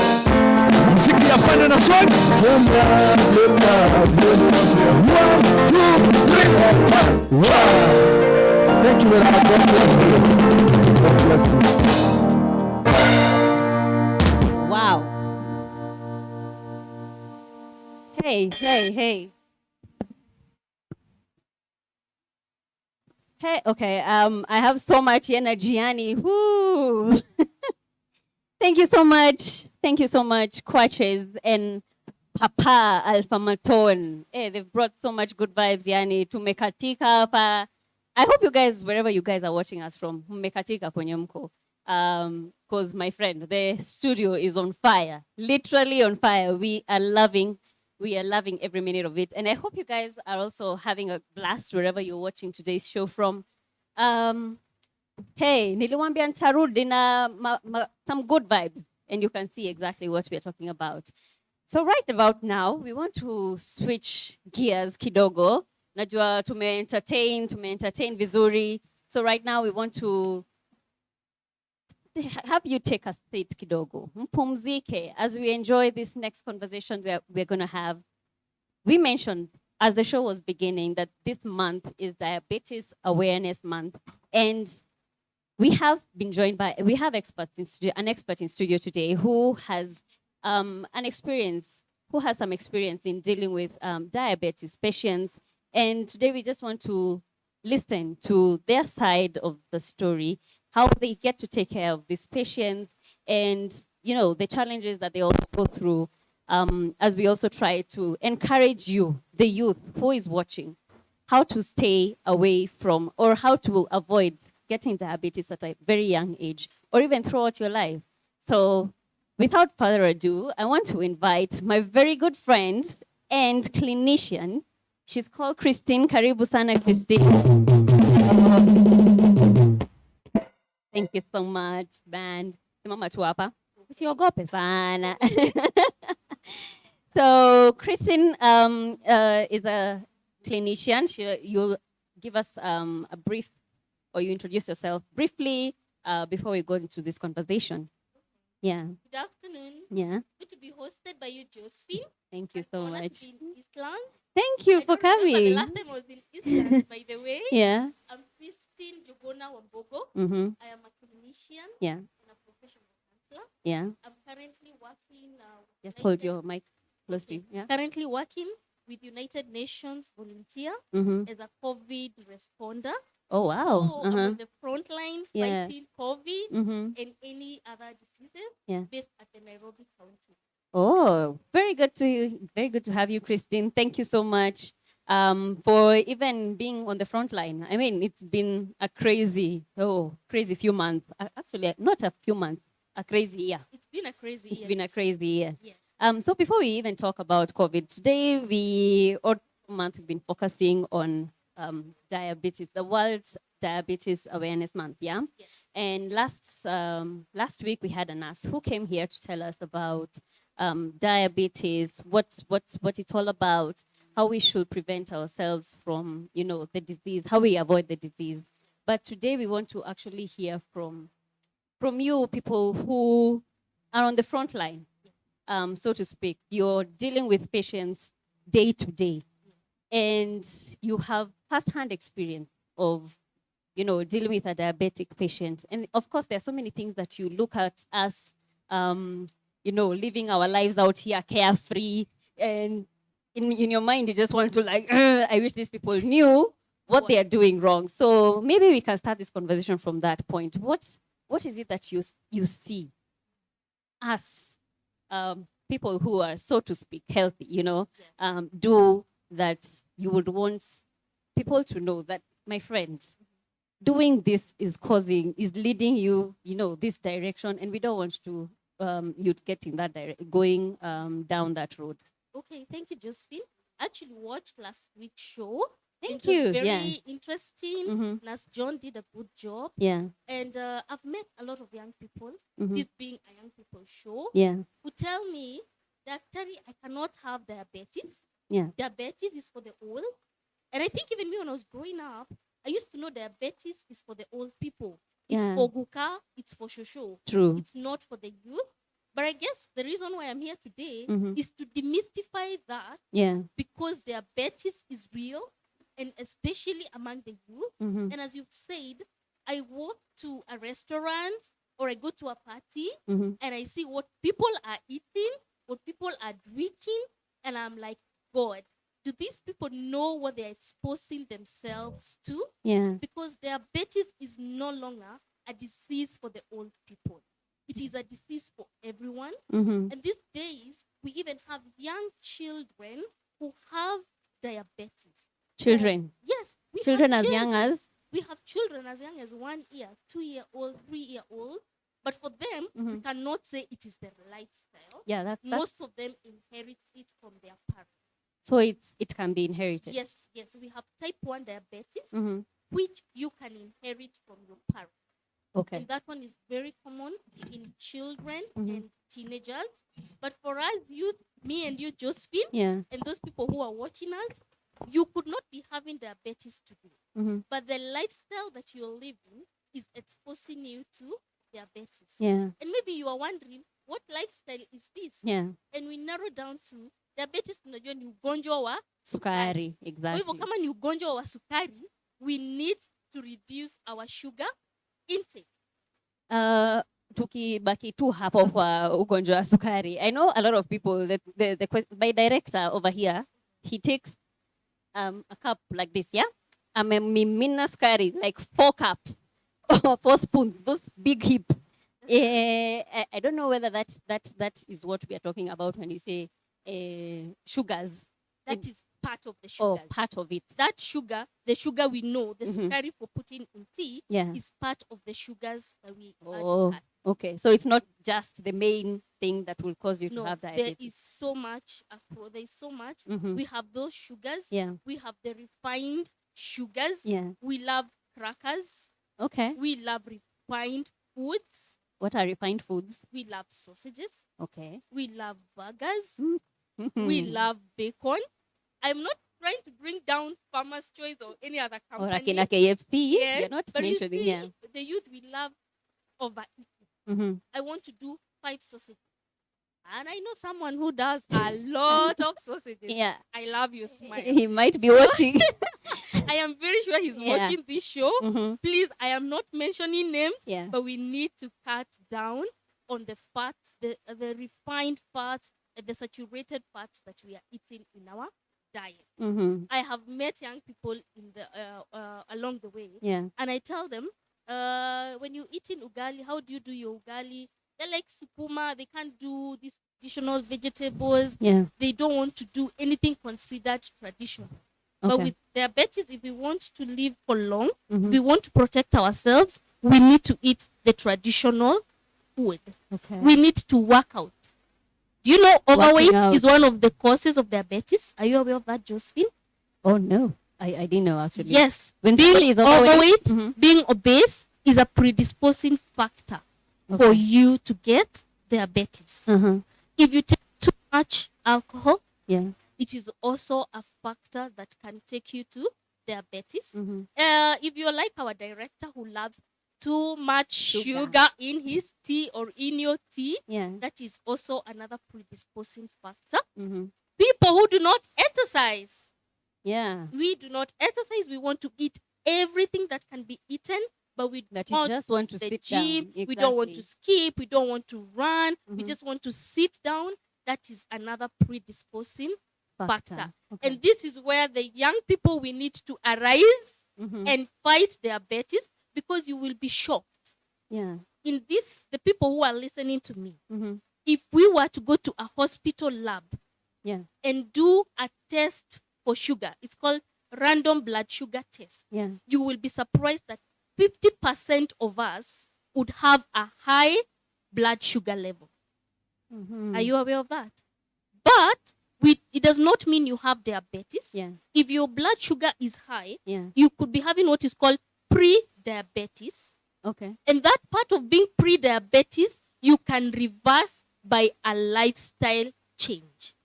Oh, Yes. okay. So if you have pre-diabetes, there's a way of reversing it, Yes. so that it doesn't manifest into the full disease. Yes. Okay. You can reverse it through diet and exercise No medication. without medication. Okay. No, we only start you on medication. Mhm. And especially if there's a family history Yeah. of diabetes, Yeah. or if your sugars are too high and uncontrolled. So at that point, you'll just be regulating the sugar levels. Yes, we regulate the sugar levels. Okay. And for pre-diabetes, it is very easy for you to go back to no diabetes at all. All right. Yes, and I believe that is why you pulled this show, Yeah. that we come and discuss, Mm-hmm. because so many youths by there are living in ignorance. Very true. Then very I very have true. also met some other youths, Mhm. or even older people, and when you tell them their sugars are high, that they are diabetic, they are like, no, I am not going to start medication. You know what they say? Yeah. Unataka kuniambia nitakunywa dawa for life? Mimi sikunywi dawa for life. Yeah, and then how then do you deal with that situation? You know, there are patients who okay, amesema hivyo na amekataa kabisa. So how do you deal with a patient who has refused treatment, has refused medication, and you know full well, yani if he doesn't take hizi dawa, ni kubaya. So for me, what I do, Mhm. the patients whom I meet and they are not willing to start medication, Yeah. I usually take them through the complications of diabetes. You see, you yes. it's kind of like reverse psychology. Yes, I use Yeah. reverse psychology. I tell them, you have refused to take medication. Do you know diabetes can lead to loss of sight? Blindness. Yes.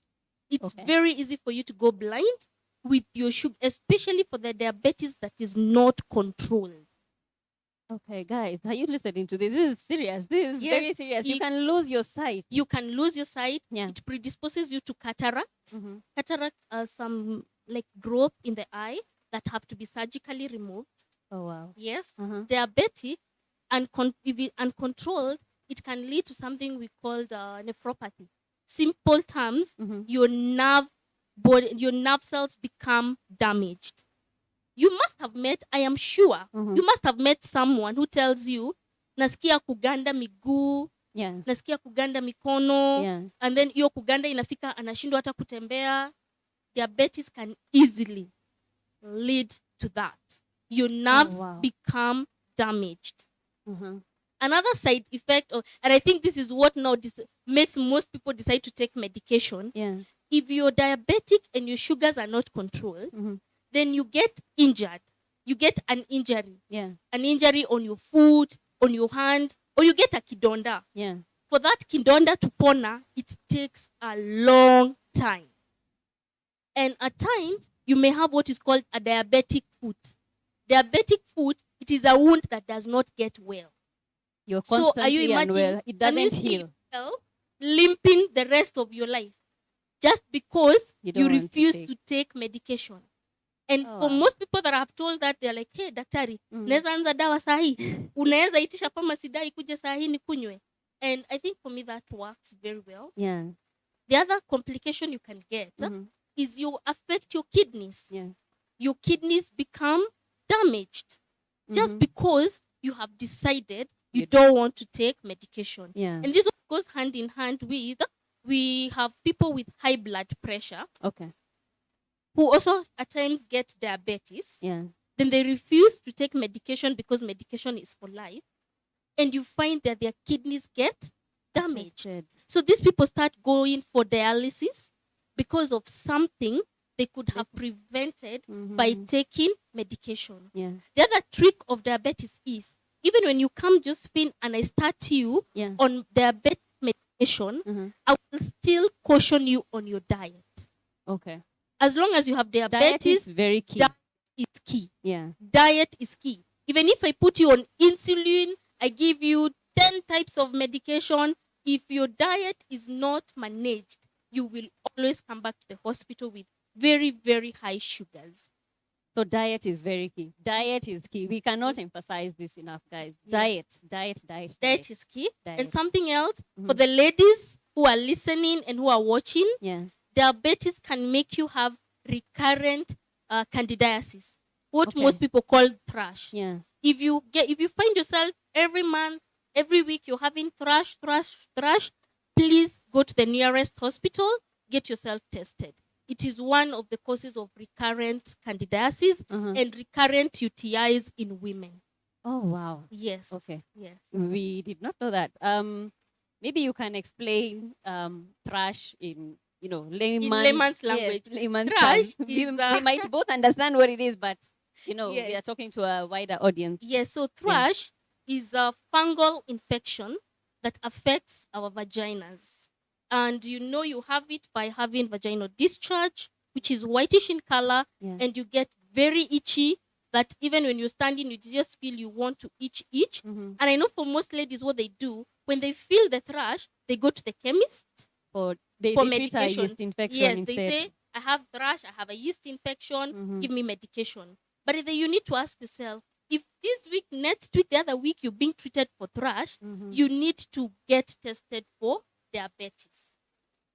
Wow, who knew? Who knew? I personally am learning, actually. I'm in class. I had no idea. We have some comments, questions. No, comments. Actually, I'm seeing comments. Beatrice is saying educative conversation. Oh, Chelsea, actually, she had commented about the cops. I love their vibe. Who knew the police could be this fun? Oh, thank you very much, Chelsea. Anyone who has any other comments, questions that you need to ask Christine regarding diabetes as well, we are ready to answer those questions. I mean, you have free consultation here. Yes. Kutoka kwa By the way, daktari I'm not hapa. charging consultation today.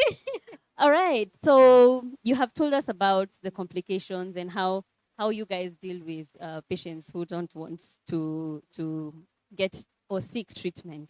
But I would like to understand, you're in the medical field, you deal with diabetes patients. How is that like for you? Like on a personal level, how is that like? On a personal level, at times I feel challenged, and I'm like, I don't like what my patients are going through. There are times I really get mad at the patients. I won't lie. There's because I've worked in different hospitals, in different health facilities, and sikosangi, in every place, ukosangi patient moja ama wawili hawakunywi dawa. Yeah. So every time there's a lady coming with sugars unreadable, 33 and above. Every other time. Oh, before we continue, how is it supposed to be? What level is it supposed to be? It's Sugar not level? supposed to go beyond 7. Oh, wow. It's not Okay. supposed to go beyond 7. Uh-huh. Then here I am. I have a lady, every time she is coming to the clinic, her sugars are unreadable. Yeah. And I think it was 2 weeks ago, I got mad and I just told her, look here, you have to get serious. This is If your you're life. not going to take your medication, Mhm. I am going to refer you to another hospital. And she was like, no, daktari, unajua. Then you know what I realized? Mhm. This lady with diabetes Yeah. takes 2 Fanta sodas on daily basis. 2. And one, I know one Fanta is equals to Yes. a very you high can number of imagine- sugar. Yes. Kawaida And even sugar. that time when I was with her, the soda was in her bag. And I felt like, I felt, I yeah. wish I can check, But Because you know the complications I know that the- come in, and Yes. you're seeing that Yes. she's going down that road. yes. Yeah. So I had to take my time Mhm. and just make her understand that taking this soda is taking us back 100 steps. Yeah. And she's on insulin, meaning she injects herself insulin in the morning. She goes 10 steps. She And then she takes the takes first soda. Fanta 50 steps back. The Yeah. other Fanta, we go Another 100 steps back. Exactly. And this is a caution even to you, Josephine. Mhm. This is a caution to everyone listening to us. Please let us take refined drinks in moderation. Let us take the sodas in moderation. Mhm. The artificial juices. People think if I'm taking Del Monte, It's still fine. I am Yeah. better than Taking the the- director who is taking Fanta. It is a lie. Yeah. Energy drinks that Mhm. we take, Mhm. all those we need to take. If we must take them, let us take them in moderation. I know of people who take 5 sodas in a day. And they're like, daktari, sina mafuta, mimi sijanona, kwa familia yetu hakuna diabetes. Mhm. Kwa nini unaniambia niachane na soda?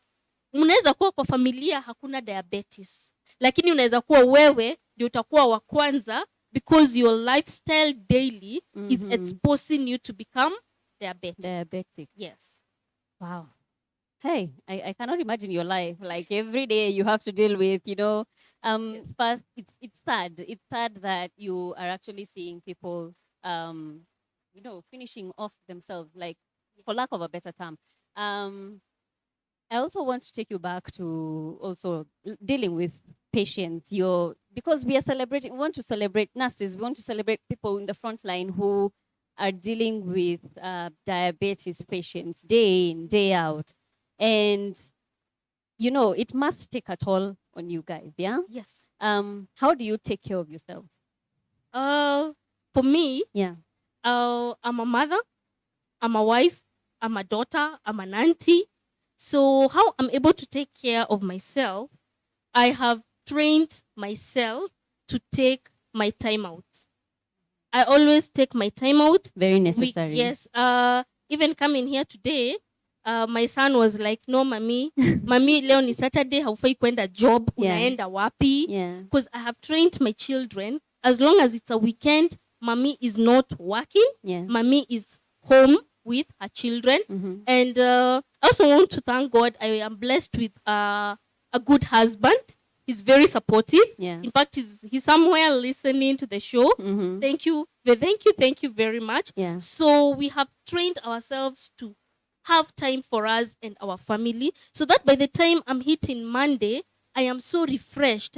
In fact, if you call me to consult me on a weekend, at times, not unless because nakujua Josephine. Yeah. But mtu mwenye anani consult ka patient, I usually tell them, please wait for Monday Yeah. or visit the nearest health facility.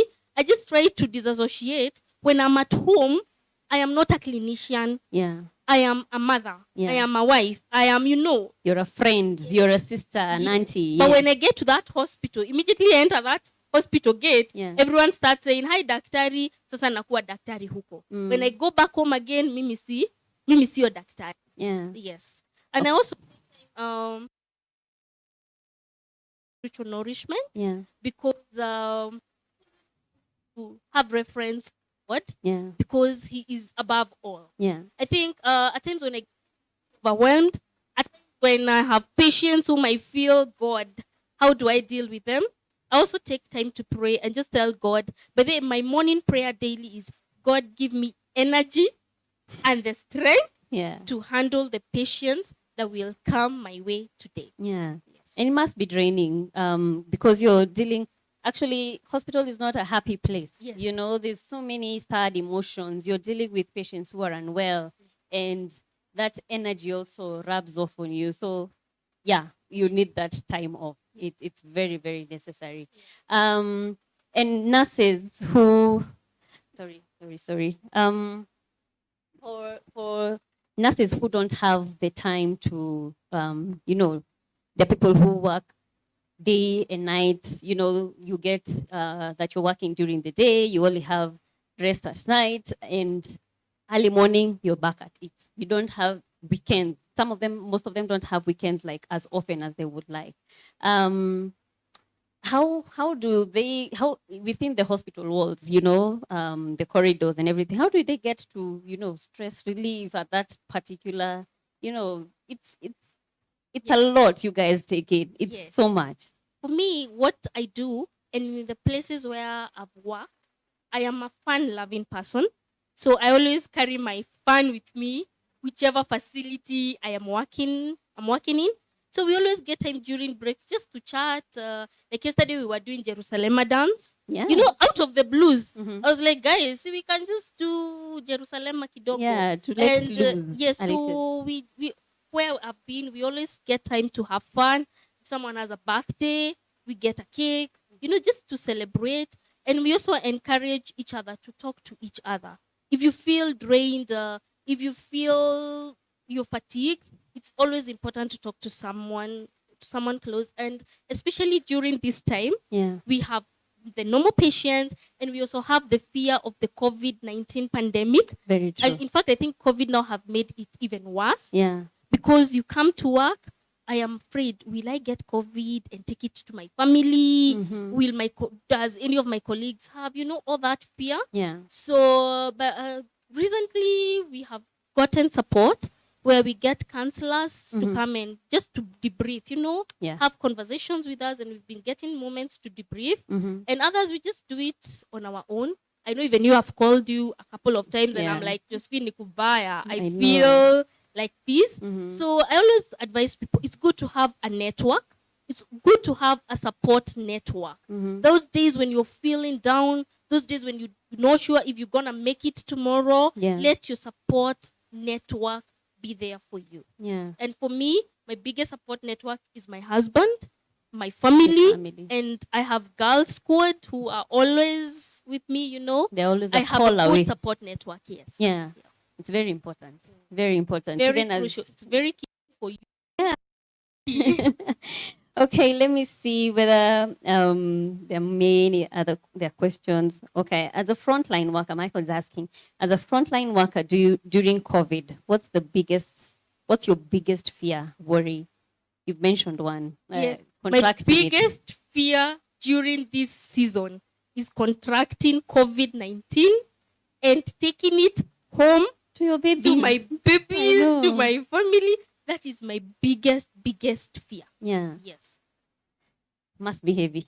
It is. It must be heavy. Yes. I mean, you have the burden of taking care of other people. You have the burden of taking care of yourself, your colleagues. It's a lot. It's a lot. But you guys are doing an amazing job. Thank you. You are doing an amazing job. Thank you. That's why we're here, like, to applaud you guys. I mean, we are just saying thank you for everything that you guys are doing on the front line. Brad is saying, loving the conversation. Thank you very much, Brad. Brad anasema, bwana director, punguza sukari. Hey, I think tumemention sana huyu director wetu. Director, punguza sukari. Hey, director, nimekuletea free consultation, my friend. My salary should just go up, Ian is saying the show today is for VIPs. Police and doctors are represented. Yay! Wow. That's what's up. That's what's up. Thank you. Thank you so much, Ian. Keep those comments coming. Keep your questions coming. And tell us where you're watching the show from. We really love to hear from you. As I wind up this conversation, as you're in the front line, what can you tell us that that we haven't mentioned about our lifestyles, our diets, or any other thing that we need to be on the lookout matters concerning diabetes, and then now we'll go to matters concerning COVID. Okay. What I would tell us is, if in your family, either your mother, your father, your brother or sister have confirmed diabetes, please, if you can be doing that random blood sugar check every 6 months. You can do it once in 6 months. It will keep you in check, because diabetes at times runs in families. So it's very important to keep checking your sugars. Then let us embrace a healthy lifestyle. Let us change our diet. Let us improve our diet. Let us exercise. And let us avoid over-the-counter medicine.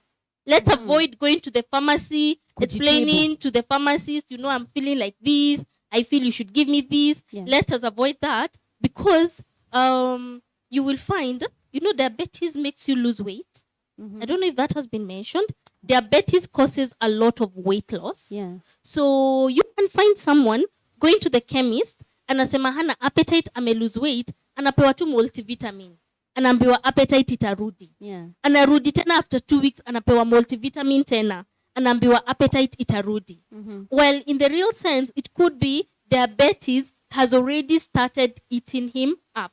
Okay. Let us avoid hiyo kwenda kujibaia madawa, ama unaenda unaambia daktari mimi najua niko na hii. Let us learn to use the right channel. Yeah. Go to the hospital, explain yourself, have the correct tests done, and take medication that have been prescribed by a certified person. Yeah. Yes.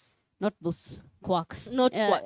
And the chemist, ukienda chemist, those guys are not doctors, guys. Yes. So self-medication is really dangerous. Yes. Self-medicating yourself is very dangerous. Yes, it's important. Then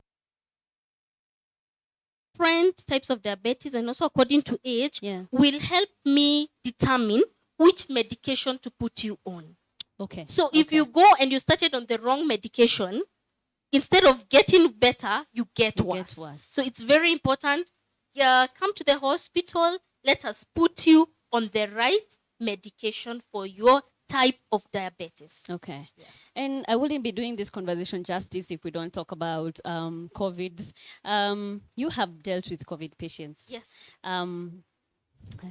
How has that experience been, first and foremost? And what wrongs are you seeing us doing that could lead us to getting COVID? Okay. Let me say COVID is not a myth to start with. COVID is real. I have handled a lot of COVID-19 positive patients, not suspected. Positive. I have handled positive patients. And I feel sad when I am going out, and even Afande mentioned, tukimwona na uniform ndio tunakumbuka kuvaa mask. Yeah. In this current time, people are still thinking we are wearing masks for the police. Yeah. People are still thinking kutumia sanitizer ukishuka kwa matatu ama ukipanda matatu ni sure. And for me, by the way, I always take my time. Nikiingia kwa matatu nione driver, kama nimekaa next to the driver, I always tell the driver, please wear your mask, because haujui kama mimi niko na COVID. Yeah. In fact, we need to assume that everybody else has COVID apart from yourself. Yeah. Once you assume that, Josephine, ukimaliza na hii mic, you will sanitize. Very true. Ukimaliza job, utavaa mask. But ukiassume mimi sina, au wengine hawana, my friend, ndio utaipata. Yeah. We need to change our perceptions. I know people are getting what is called COVID fatigue. Watu wamechoka kuambiwa by mask. Wamechoka kuambiwa na mikono. Wamechoka kuambiwa wasiende club, wafanye social distance. Watu wamechoka. But at this time watu wanachoka ndio inazidi. Because just assume everybody has got COVID apart from yourself. Yeah. Guys, let us wear masks. Let us sanitize. Let us wash our hands. Let us observe the proper social distance. Yeah. Before I let you go, final kabisa, hii ni ya mwisho, by this sitauliza swali lingine. How has that experience been for you? Being on the front line. Being on the front line has been a challenge. I won't lie. There are times I became so paranoid. I would get home, napiga simu, naambia watu, ni kukuja na kuja make way, like sitaki kuguzana na watoto. I would come Uingie kama straight, umeenda kwanza kwa bafu. niingie straight kwa bafu, mpaka naosha mpaka handbag, you know. I go take a shower, nafua hizo nguo. This time I was so paranoid until I realized this paranoia is gonna kill me.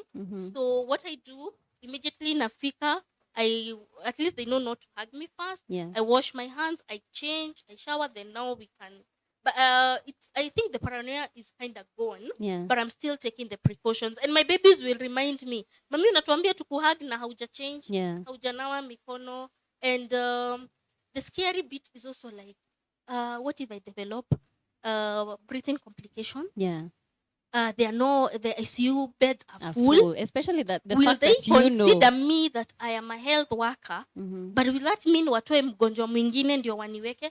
There have always been all those questions at the back of my mind. Yeah. And I know that has also been happening, especially for my colleagues in the public health facilities. Yeah. I know that is a question at the back of most of their minds. Yeah. Because, you know, NHIF was not covering COVID. Like, ukipata COVID, ni wewe ujipange. Exactly. Ni wewe ujipange. Yeah. Okay, for me, at least my employer understands, and they have put measures for the people working under the UN. But you see, that is just a very small. Exactly. It's a very small percentage. fraction. Yeah. The bigger percentage is what will happen. And I won't lie. Ata Monday nikiamkia job, I will still be Mwadhani. I am going to work. Yeah.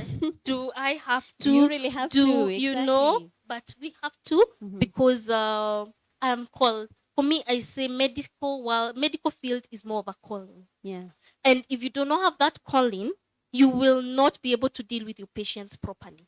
For me, it's a calling. I love it, but in this COVID, I am ish, but I am still sojourning on. Understandably so. We understand. And we celebrate you guys. We really, really celebrate you guys. You're doing an amazing job. Exceptional, really, because getting out of waking up every day, going out there, it's like cops in the battlefield. You know, they go and they know, wow, leo kanaiza nuka. Yes. You know, Yes. and you don't know how the day is going to run. You don't know how the day is going to end. Yes. But you soldier on, no matter what. Yes, So I we have to. celebrate you. Thank you. We really celebrate you. Thank you so Thank much. you for the work that you're doing. Oh. But thank you so much for coming. We know we gave you a short notice, but Yes. thank you so much for coming to A Squared. Yes. And we are glad to have had this conversation. Thank you. I'm Yeah. also honored to have been here. Yeah. And I hope to come back again and Okay. again. Yeah. And I hope that the show continues and grows in leaps and bounds. Thank you. Thank you so much for your blessings. Okay. All right. Thank you so much, Christine. Where is my co-host at? I'm here. Hey, na swagi yako yote. Sawa, sawa, sawa. Just means to Ulikuwa relax. wapi? Ulikuwa wapi nikidance hapa na maafande? Nilikuwa tu hapo behind the scenes Ah, na kuona unatoa what? moves, What? unatoa moves. You should have come to join us. Hata mimi ukanishtua. I can move. I know. I got moves like Jagger. Yeah, it was fun. Anyway, I hope you have learned something. I have learned kwanza kuna kitu nimerelate with someone I know about the site. Yeah. Ya kulose sight. I Oh, was losing like, sight wow. due to okay. diabetes. Yeah. I actually didn't know that. I've learned that today. Na yake inafika 9 amesema isipite 7. Isipite So nilikuwa na 7. relate so directly to someone I know. Yeah.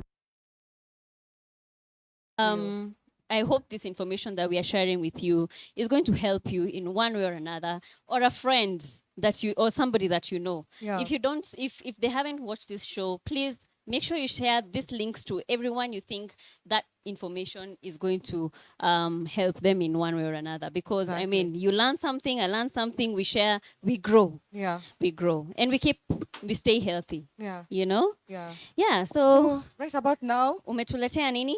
we are taking a music break Yeah. at least to relax, to ski, at least to go entertained with our amazing band. Tumeongea sana. Exactly. So, ladies and gentlemen, allow me introduce Pause and Play. Pose and play. Karibuni sana, guys. Thank you. It's so nice to see you. The last time we saw you tulikuwa na live show pale Mashariki. Yeah, it's Karibuni been long. sana. Thank you. Welcome. Yo, so karibu tena guys, wherever mnatuwatch ukiwapo hivyo home kwenye mtandao mazee, ni Pause and Play Music on Facebook, Twitter, Instagram, and on YouTube. Subscribe to our YouTube channel. Yeah. Ngoja niwakumbushe kitu. Ikikubamba unaweza chukua kitu weke kando, chukue Yeah, meza. ukiwa hapo hivyo home manze. Utoe kiatu, Kila kitu. And our first song manze tunaenda perform Jackie. Inaitwa Tunajidai, si ndio? Yeah, tunajidai. So tunaweza kufunza chorus to sing along ama? Kabisa twende. So chorus inaenda hivi. Tunajidai. Juu pesa tumebeba kwa karai. Usikate mai. Juu bado mimi najali maslahi. Tunajidai. Juu pesa tumebeba kwa karai. Usikate mai. Juu bado mimi najali maslahi. Nimebamba tena sio. Kabisa. Chorus play. Home jidai kabisa. Tunajidai. Pesa tumebeba kwa karai. Usikate mai. Bado mimi najali maslahi. Tunajidai. Pesa tumebeba kwa karai. Usikate mai. Bado mimi najali maslahi. Kama oxygen. Wananitaja kama topican. Wanasema milule na wanasita pili cheki hapo how weekend hapo mimi said no. Kama jua huna za kuspend. Na siringi pesa mwezi sell. Na kandi first buda jua utalala sell. Boss mi kujinga sasa tolerance. No comparison game yangu isha bro. Ni utema lines mia mbili in a row. Na ukisikiza verse yo ni kali zina flow. Hapa pose and play ni wakati ni maponi na do. Sitoi form leo natoa sofa. Sifandi matatu juu leo mimi niko na shopa. In short I'm that guy na sinanga chocha. Zangu ni magoro wal zede ni makopa. Tunajidai. Pesa tumebeba kwa karai. Usikate mai. Bado mimi najali maslahi. Tunajidai. Pesa tumebeba kwa karai. Usikate mai. Bado mimi najali maslahi. Tangu wajue mimi ndo main say attention yao sijapay. Mimi ule mbaya nikikupo sishughuli tipe. Cheza chini manze pana form sura chembanye na tema rhymes moja mbili zinafika dikila. Mistari sikupa muziki ndo inanipay. Wata maswali be uliza kina Mary Faith. Hakuna kulalisha utaji kutume delay. Jua hii industry sisi ndo kupata play. Better than before. Hadi pesa zinarifo. Wanjia wanalia tangu ni hits. You are recall mistari ziko mingi hii akili ni kanisto. Mafans nikiwa big up. Wanajidai nikipita hizi kona wengine wanazidai. You only live once so wacheni ni floss. Bibi ya bwana zao so tafeni divorce. Tunajidai. Pesa tumebeba kwa karai. Usikate mai. Bado mimi najali maslahi. Tunajidai. Pesa tumebeba kwa karai. Usikate mai. Bado mimi najali maslahi. Mimi ule tunapenda kujidai. Uwezi ni hando. Mayono makandi maodi na makando. Wananitaka tumi. Jusinanga maskando. Afande cheza chini ndiyo mimi toe tango.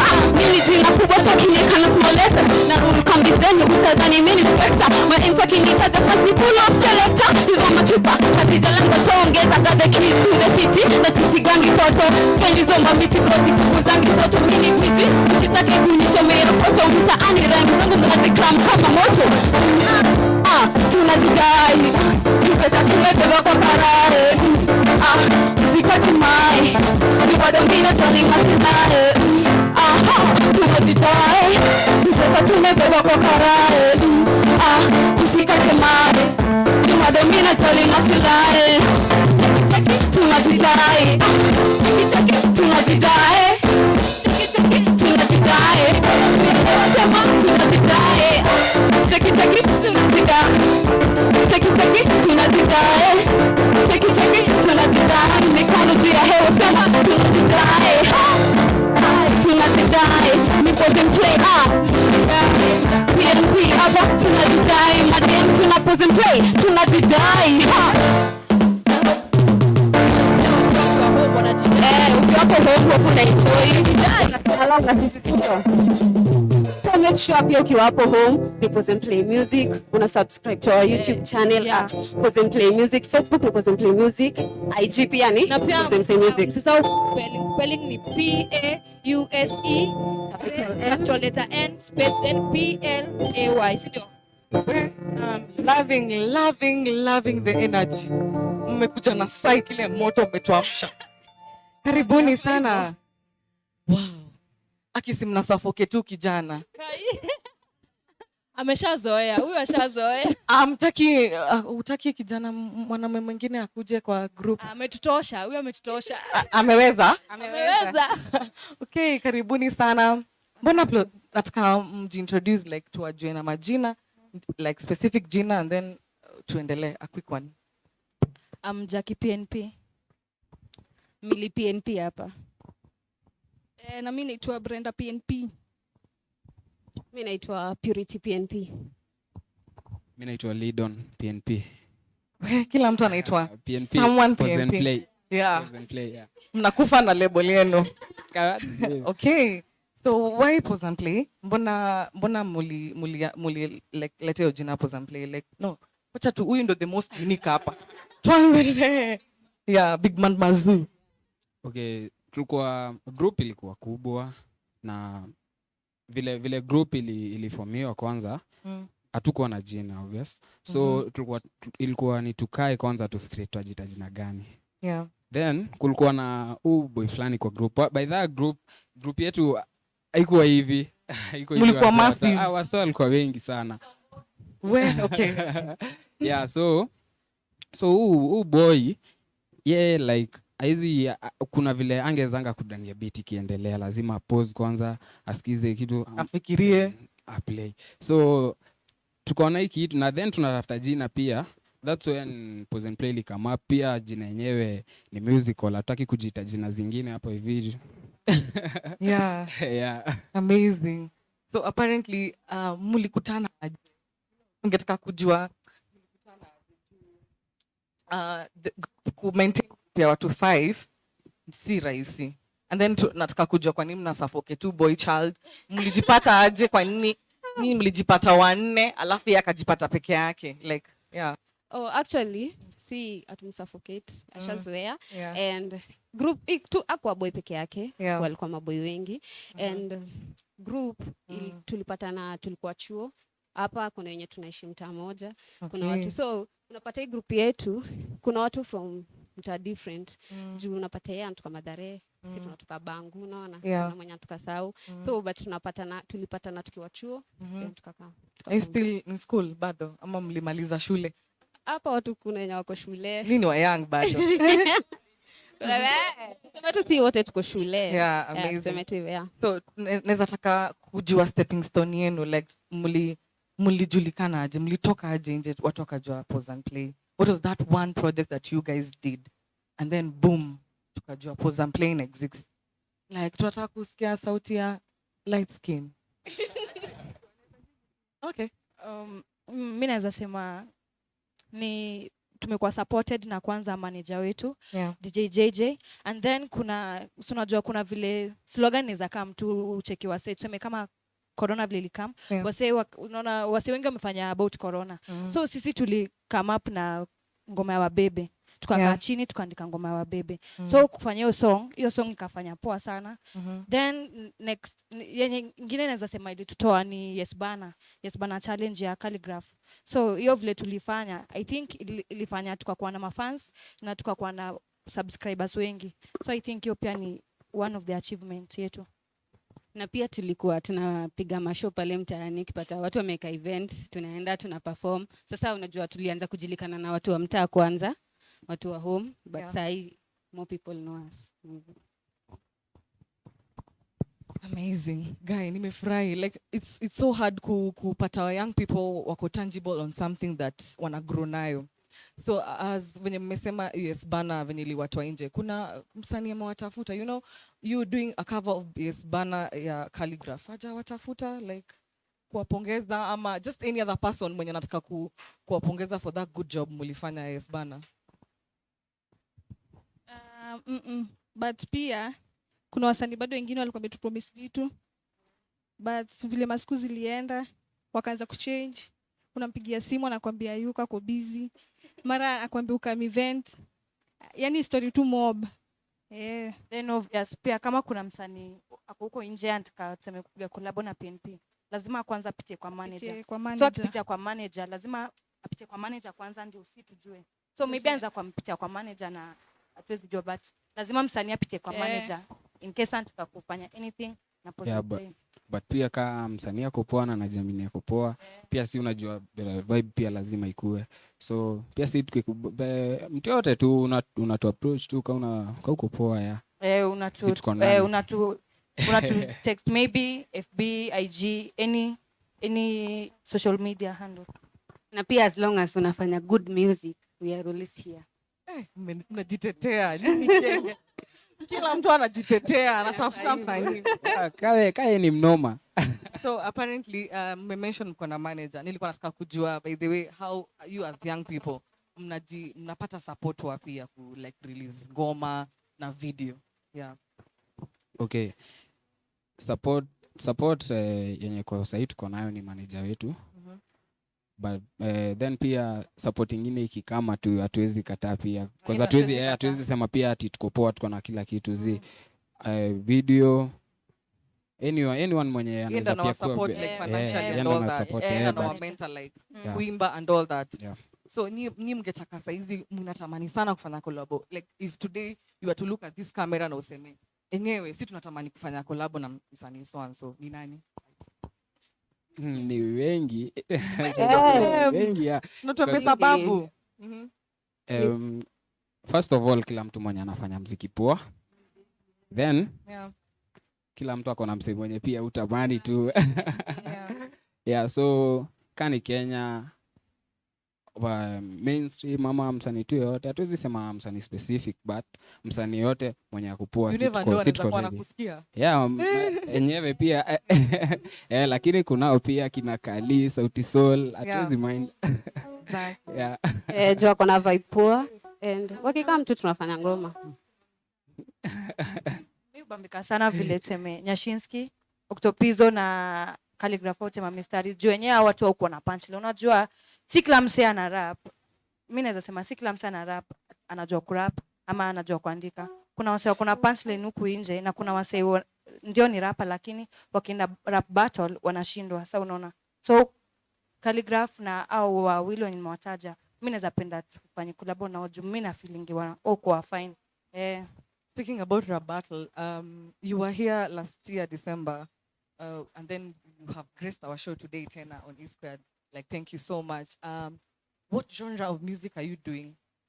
Like mnafanya rap si tunafanya hip hop, music. Tunaweza vibe na beat yote. Si tuko sawa. Bora tunaweza vibe na band. Hata ukitupatia reggae tutomi mistari. Tutatema tu inalingana vile pia vibe inaenda. Cause pia tu challenge, unaona. So hamjaji lock kwa genre moja. Mmejifungua. Good hip hop music. Okay. So I'd want nataka ku take a little bit turn. Nataka kujua mna sustain aje group. Like for example, you guys are 5 who maintain a group of 5 people, see easy. And then I really want to know mko na mtu mwenye ana see to it that you guys are doing the same thing on at the same time or mna coordinate aje? Kitu ya kwanza unajua before mform group lazima mko na agenda moja na lazima mko na dream the same, unaona. So anaweza sema dreams yetu ndio imetufanya tukue hapa place tuko, unaona. Yes, tuna appreciate kuna watu hapo nje wanatupianga advice, kuna wenye wanatuambianga msifanye hivi, fanyeni hivi. Kuna watu tu guide sana cause tuko na mseka BNC JJ, unaona. Ni watu wenye wamekuwa hapo wanatumenta sana. Pia hata si hao peke yao, kuna watu wengine tofauti. But naweza sema basically ni hiyo dream tuko nayo na hiyo ni taki ya kutaka kitu tunataka na hiyo passion na interest. Niyo passion na interest. So unajua tunafika. Kwa group yenu of course kuna mwenye ni mkali wao in this, you know. Kuna mkali wao in this ama kuna mwenye ana do a good rap, like okay, sitaki kuwa rate but kuna mtu mwenye at least ukimpea mic aseme ati huyu ni wa rap, like anaifanya the best way. Do you think one day if atokezee, unajua mnaweza kwa group mtu anaweza notice mtu mmoja aseme anataka kumtoa nje hivyo solo, do you think it can affect group yenu ama? Okay, hiyo ni kitu tumeface before kwanza. Kuna msee anaweza come kwa group like vile tunaonanga ikihappen kwa group zingine anataka kufanya collab na maybe huyu na huyu peke yake, but hiyo ni kitu moja, si kwanza couples and play, inafaa kila mtu ajue kabla kama hiyo iwezekani. It's pause and play music. In short, tukitaka moja wetu tunatuchukua wote because tukiform group tulikuwa hivi. Ukupata mtu anaenda yake. Hamta allow to like mtu anaweza enda kufanya project na mtu na bado arudi anaweza inua jina yenu but ikuwe ni pause and play music. Kama ni yeye ni pause and play music. Pause and play music. Ikuwe tu under pause and play. Under pause and play.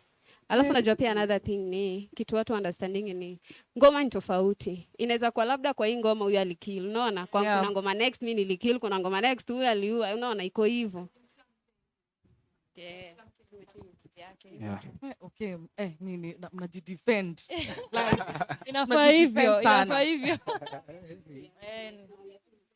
Venye vitu ziko. Then unaona kitu kama hiyo inaweza lead group break juu inaweza fanya mpaka mse mmoja kwa group self esteem yake irudi chini juu anaweza sema kama huyu ndiye anajulikana so mimi niko hapa kufanya nini, then mtu mmoja anaweza kuwa na pride aseme kumbe nilikuwa na waste time yangu kwa ile group na nilikuwa na kitu inaweza nitoa nje. So inaweza fanya group break kabisa. Yani one of the reasons group mingi zina break. For how long has pause and play been in the game? For 7 years. This is the 8th year. Overshadow sana. Acha Pause and play imekuwa for 7 years since 2013 mali tulikutananga venye tulikutananga 7 years. As for sisi wanne ni 7 years but to our boy the one you are suffocating. To our boy ilikuwa ni 4 years. 4 years. Professionally. Yeah, professionally since I joined the group. So ni projects gani mmefanya for the past 7 years yenye mnasema mmeachieve like imewafanya mka grow kama pause and play? Okay, mimi naweza sema kila kitu yenye tumekuwa tukifanya imekuwa ni step ingine. Kila event, kila nini, because si tuna train daily events na nini. So kila ngoma pia tunatoa hiyo ni process kwetu. Hiyo naweza sema ndio process kwetu. Tunaenda tu step by step. Kila kitu tunafanya ni step, tunasonga, tuna nini. Amazing. So 2020 so mnajua corona happened. Yeah. And then hakuna gigs, crowd azikubaliki, mmekuwa mkisurvive as artists. Mimi tunaweza sema 2020 tumefanya ngoma, tumefanya challenge mob kuziweka YouTube, and then pia 2020 tumekuwa tukifanya zoezi ile, as in siwezi compare zoezi ya 2020 na 2019, siwezi compare. Juu 2020 unaona nimerealize unaona time kuna kuanganiza gigs atunanga as in time ya kukaa chini kuandika kitu, kuandika mistari nini, but sasa unaona hapa unapata time, unaona vile tulikuwa tuambiwa ati stay at home. Hiyo stay at home ndio imefanya tujibuild. Juu msee amekaa chini amefikiria tuseme punchline yenye hadi mwenyewe anasema ni mimi kweli. Sasa unaona as in tumemake that achievement, tumefanya kitu kubwa sana. Yeah, musically tumeandika challenge mob ziko pale YouTube. Even though pia kuna disadvantages mob. Ka gigs zime decrease pia. Zimekansoliwa zingine zenye tungefaa kuenda. Zingine zilikansoliwa. Na anytime you for the past 7 years has your music paid you? Like has it paid? Like inawalipa? Not lakini si ati pay. Si ati ile tu ndogo. So leo unaweza pata hivi nyingine. So ni kupush tu bado. So I want you guys to project for me your 2021. Now kufanya nini the next coming year? Now that corona has spoiled most of the things, but it make advantageous for other people.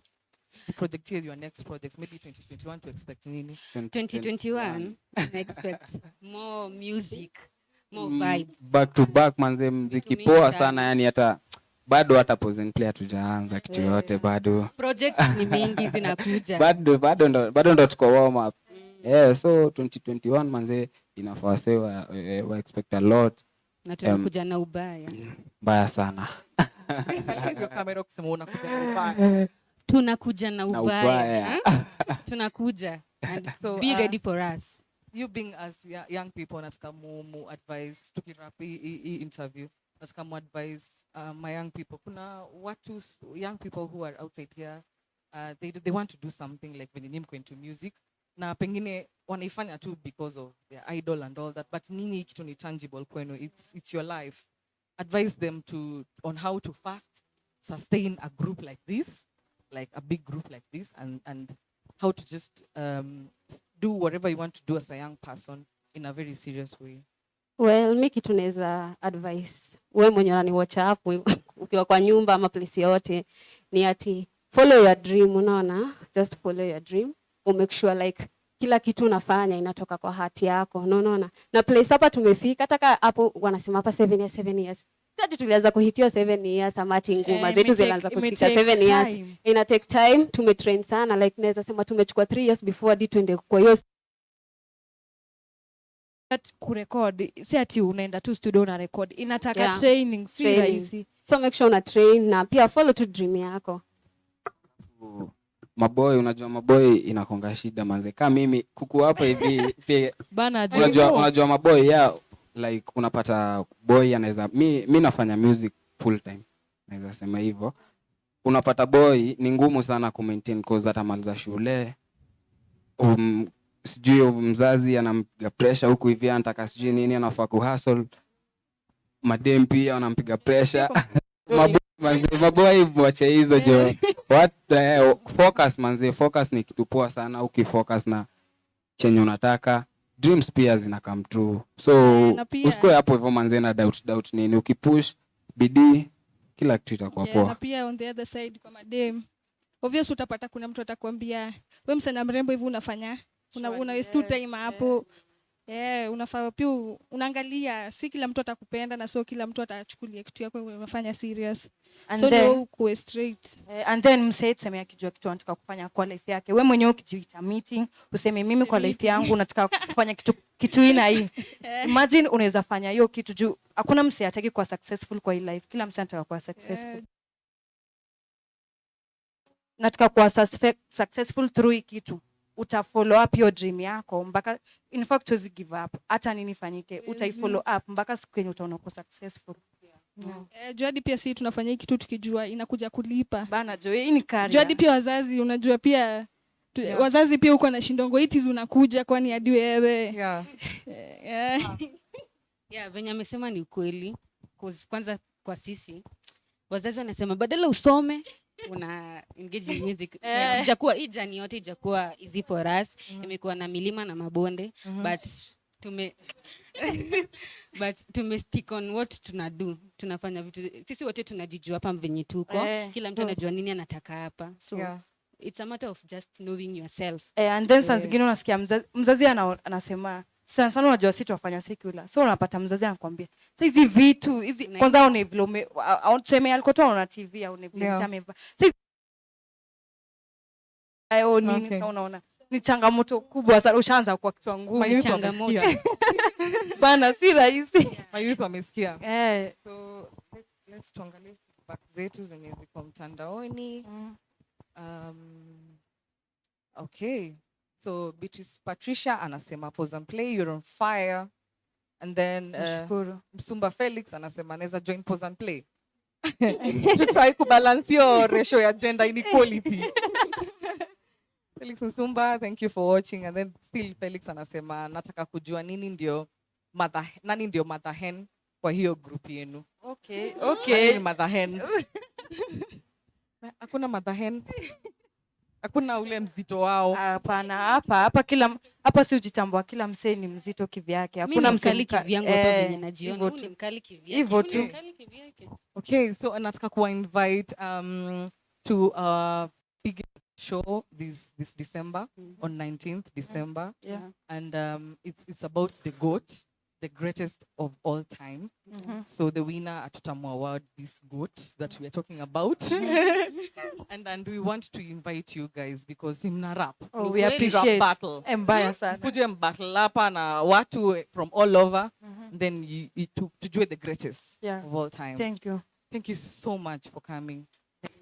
And for that reason, mtatumalizia show. So mta step out kidogo, to chat kidogo na my host, and then mkuja na hiyo energy mtumalizie. Sawa, kwa sasa tunakuja na Fire plus moshi. Okay. Thank you.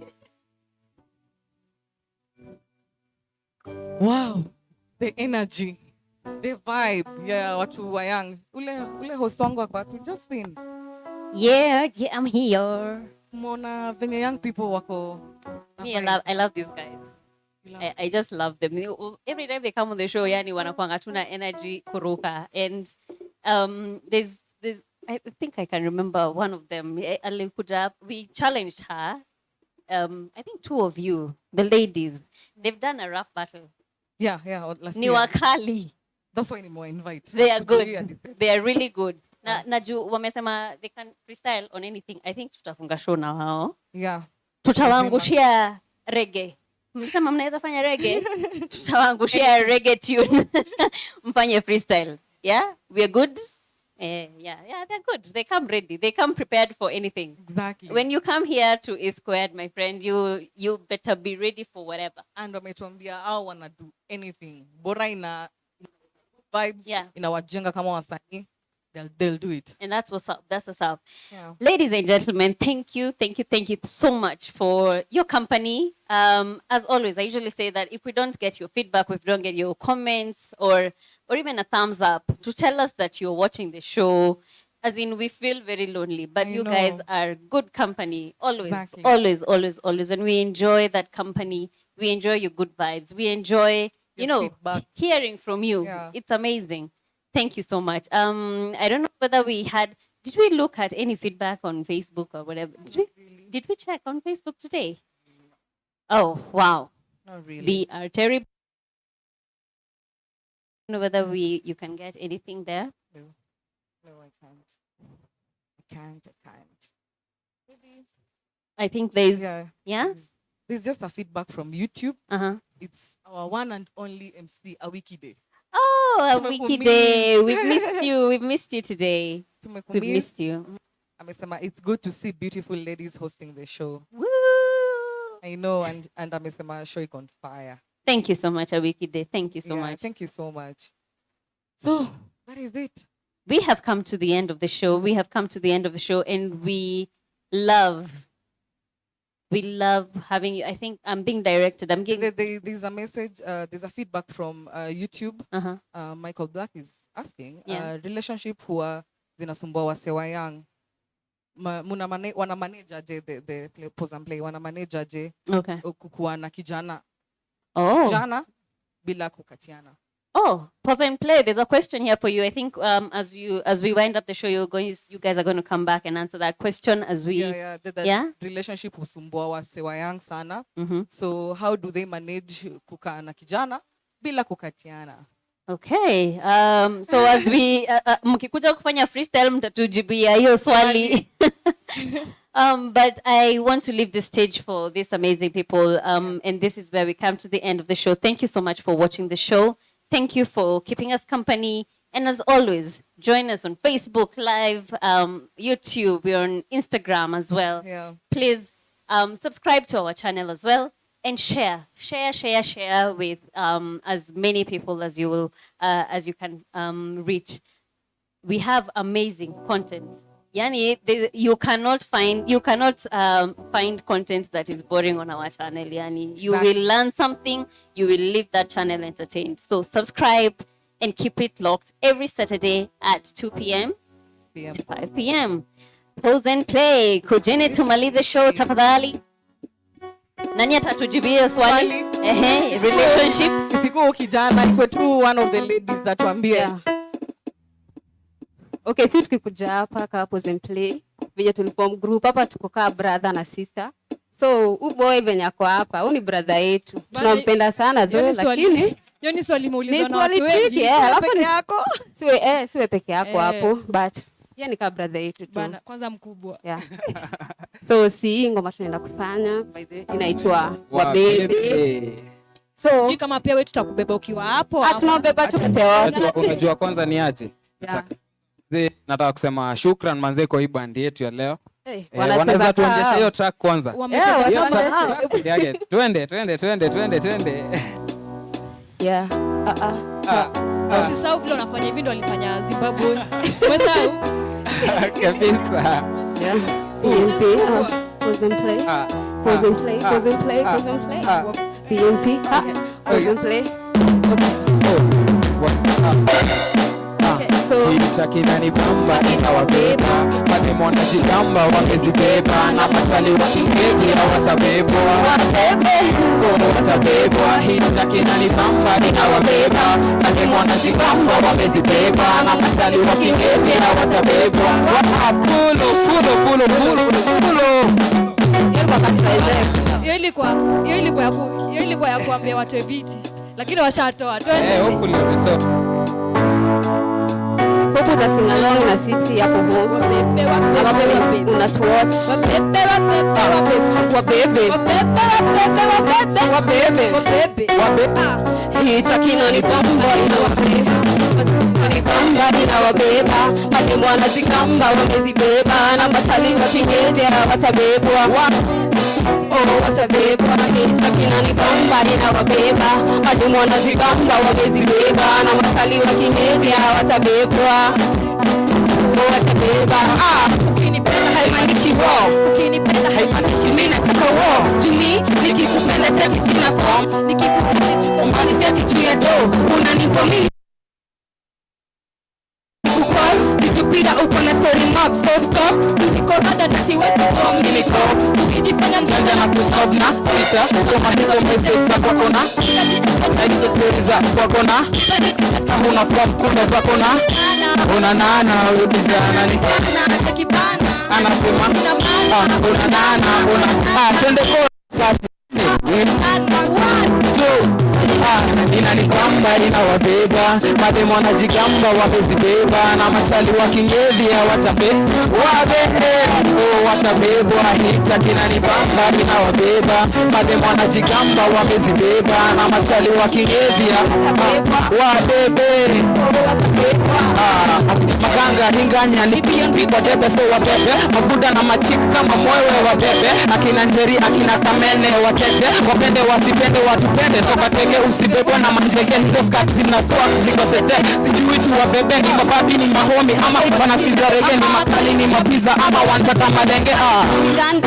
Turechan tumefika Jofas na wapea na wako confused, tunawabeba juju arusha mkono juju, wakidhani mili bantu mpaka wanapia tu wakorada watabebwa, wakorada watatekwa, ni kujibamba juu wanapewa na wanawigazi. Chakina ni bamba inawabeba, mademu wanajigamba wamezibeba, watabebwa inawabeba, mademu wanajigamba wamezibeba, na machali wakinyekea wabebe. Watabebwa. Ndo utapata stars, ndani ya ghetto ndo utapata hawa milika, wakiswing unadhani ni masuperstar, wanapomona kihele na kudiscuss. Mimi queen sipendangi madrupas, ukinipenda iweka yole ama bypass, ni maombi unahitaji ama ndakupass, tuliko ready kuwapata mpaka wana dance, wana clap, wamefall in love, madem wanapata heart, watu vile niko fast wanapenda gauge na kuhafa. Chakina ni bamba inawabeba, mademu wanajigamba wamezibeba, na machali wakingedia watabeba wabebe. Chakina ni bamba inawabeba, mademu wanajigamba wamezibeba, na machali wakingedia watabeba wabebe. Watabebwa wabebe, wabebe, watibebe, watibebe, watibebe, wabebe, wabebe, wabebe, watibebe, watibebe, wabebe, wabebe, wabebe, wabebe. Twende chorus tena, chorus tu. Inanibamba inawabeba, mademu wanajigamba wamezibeba, na machali wakingevi watabeba wabebe. Chakina ni bamba inawabeba, mademu wanajigamba wamezibeba.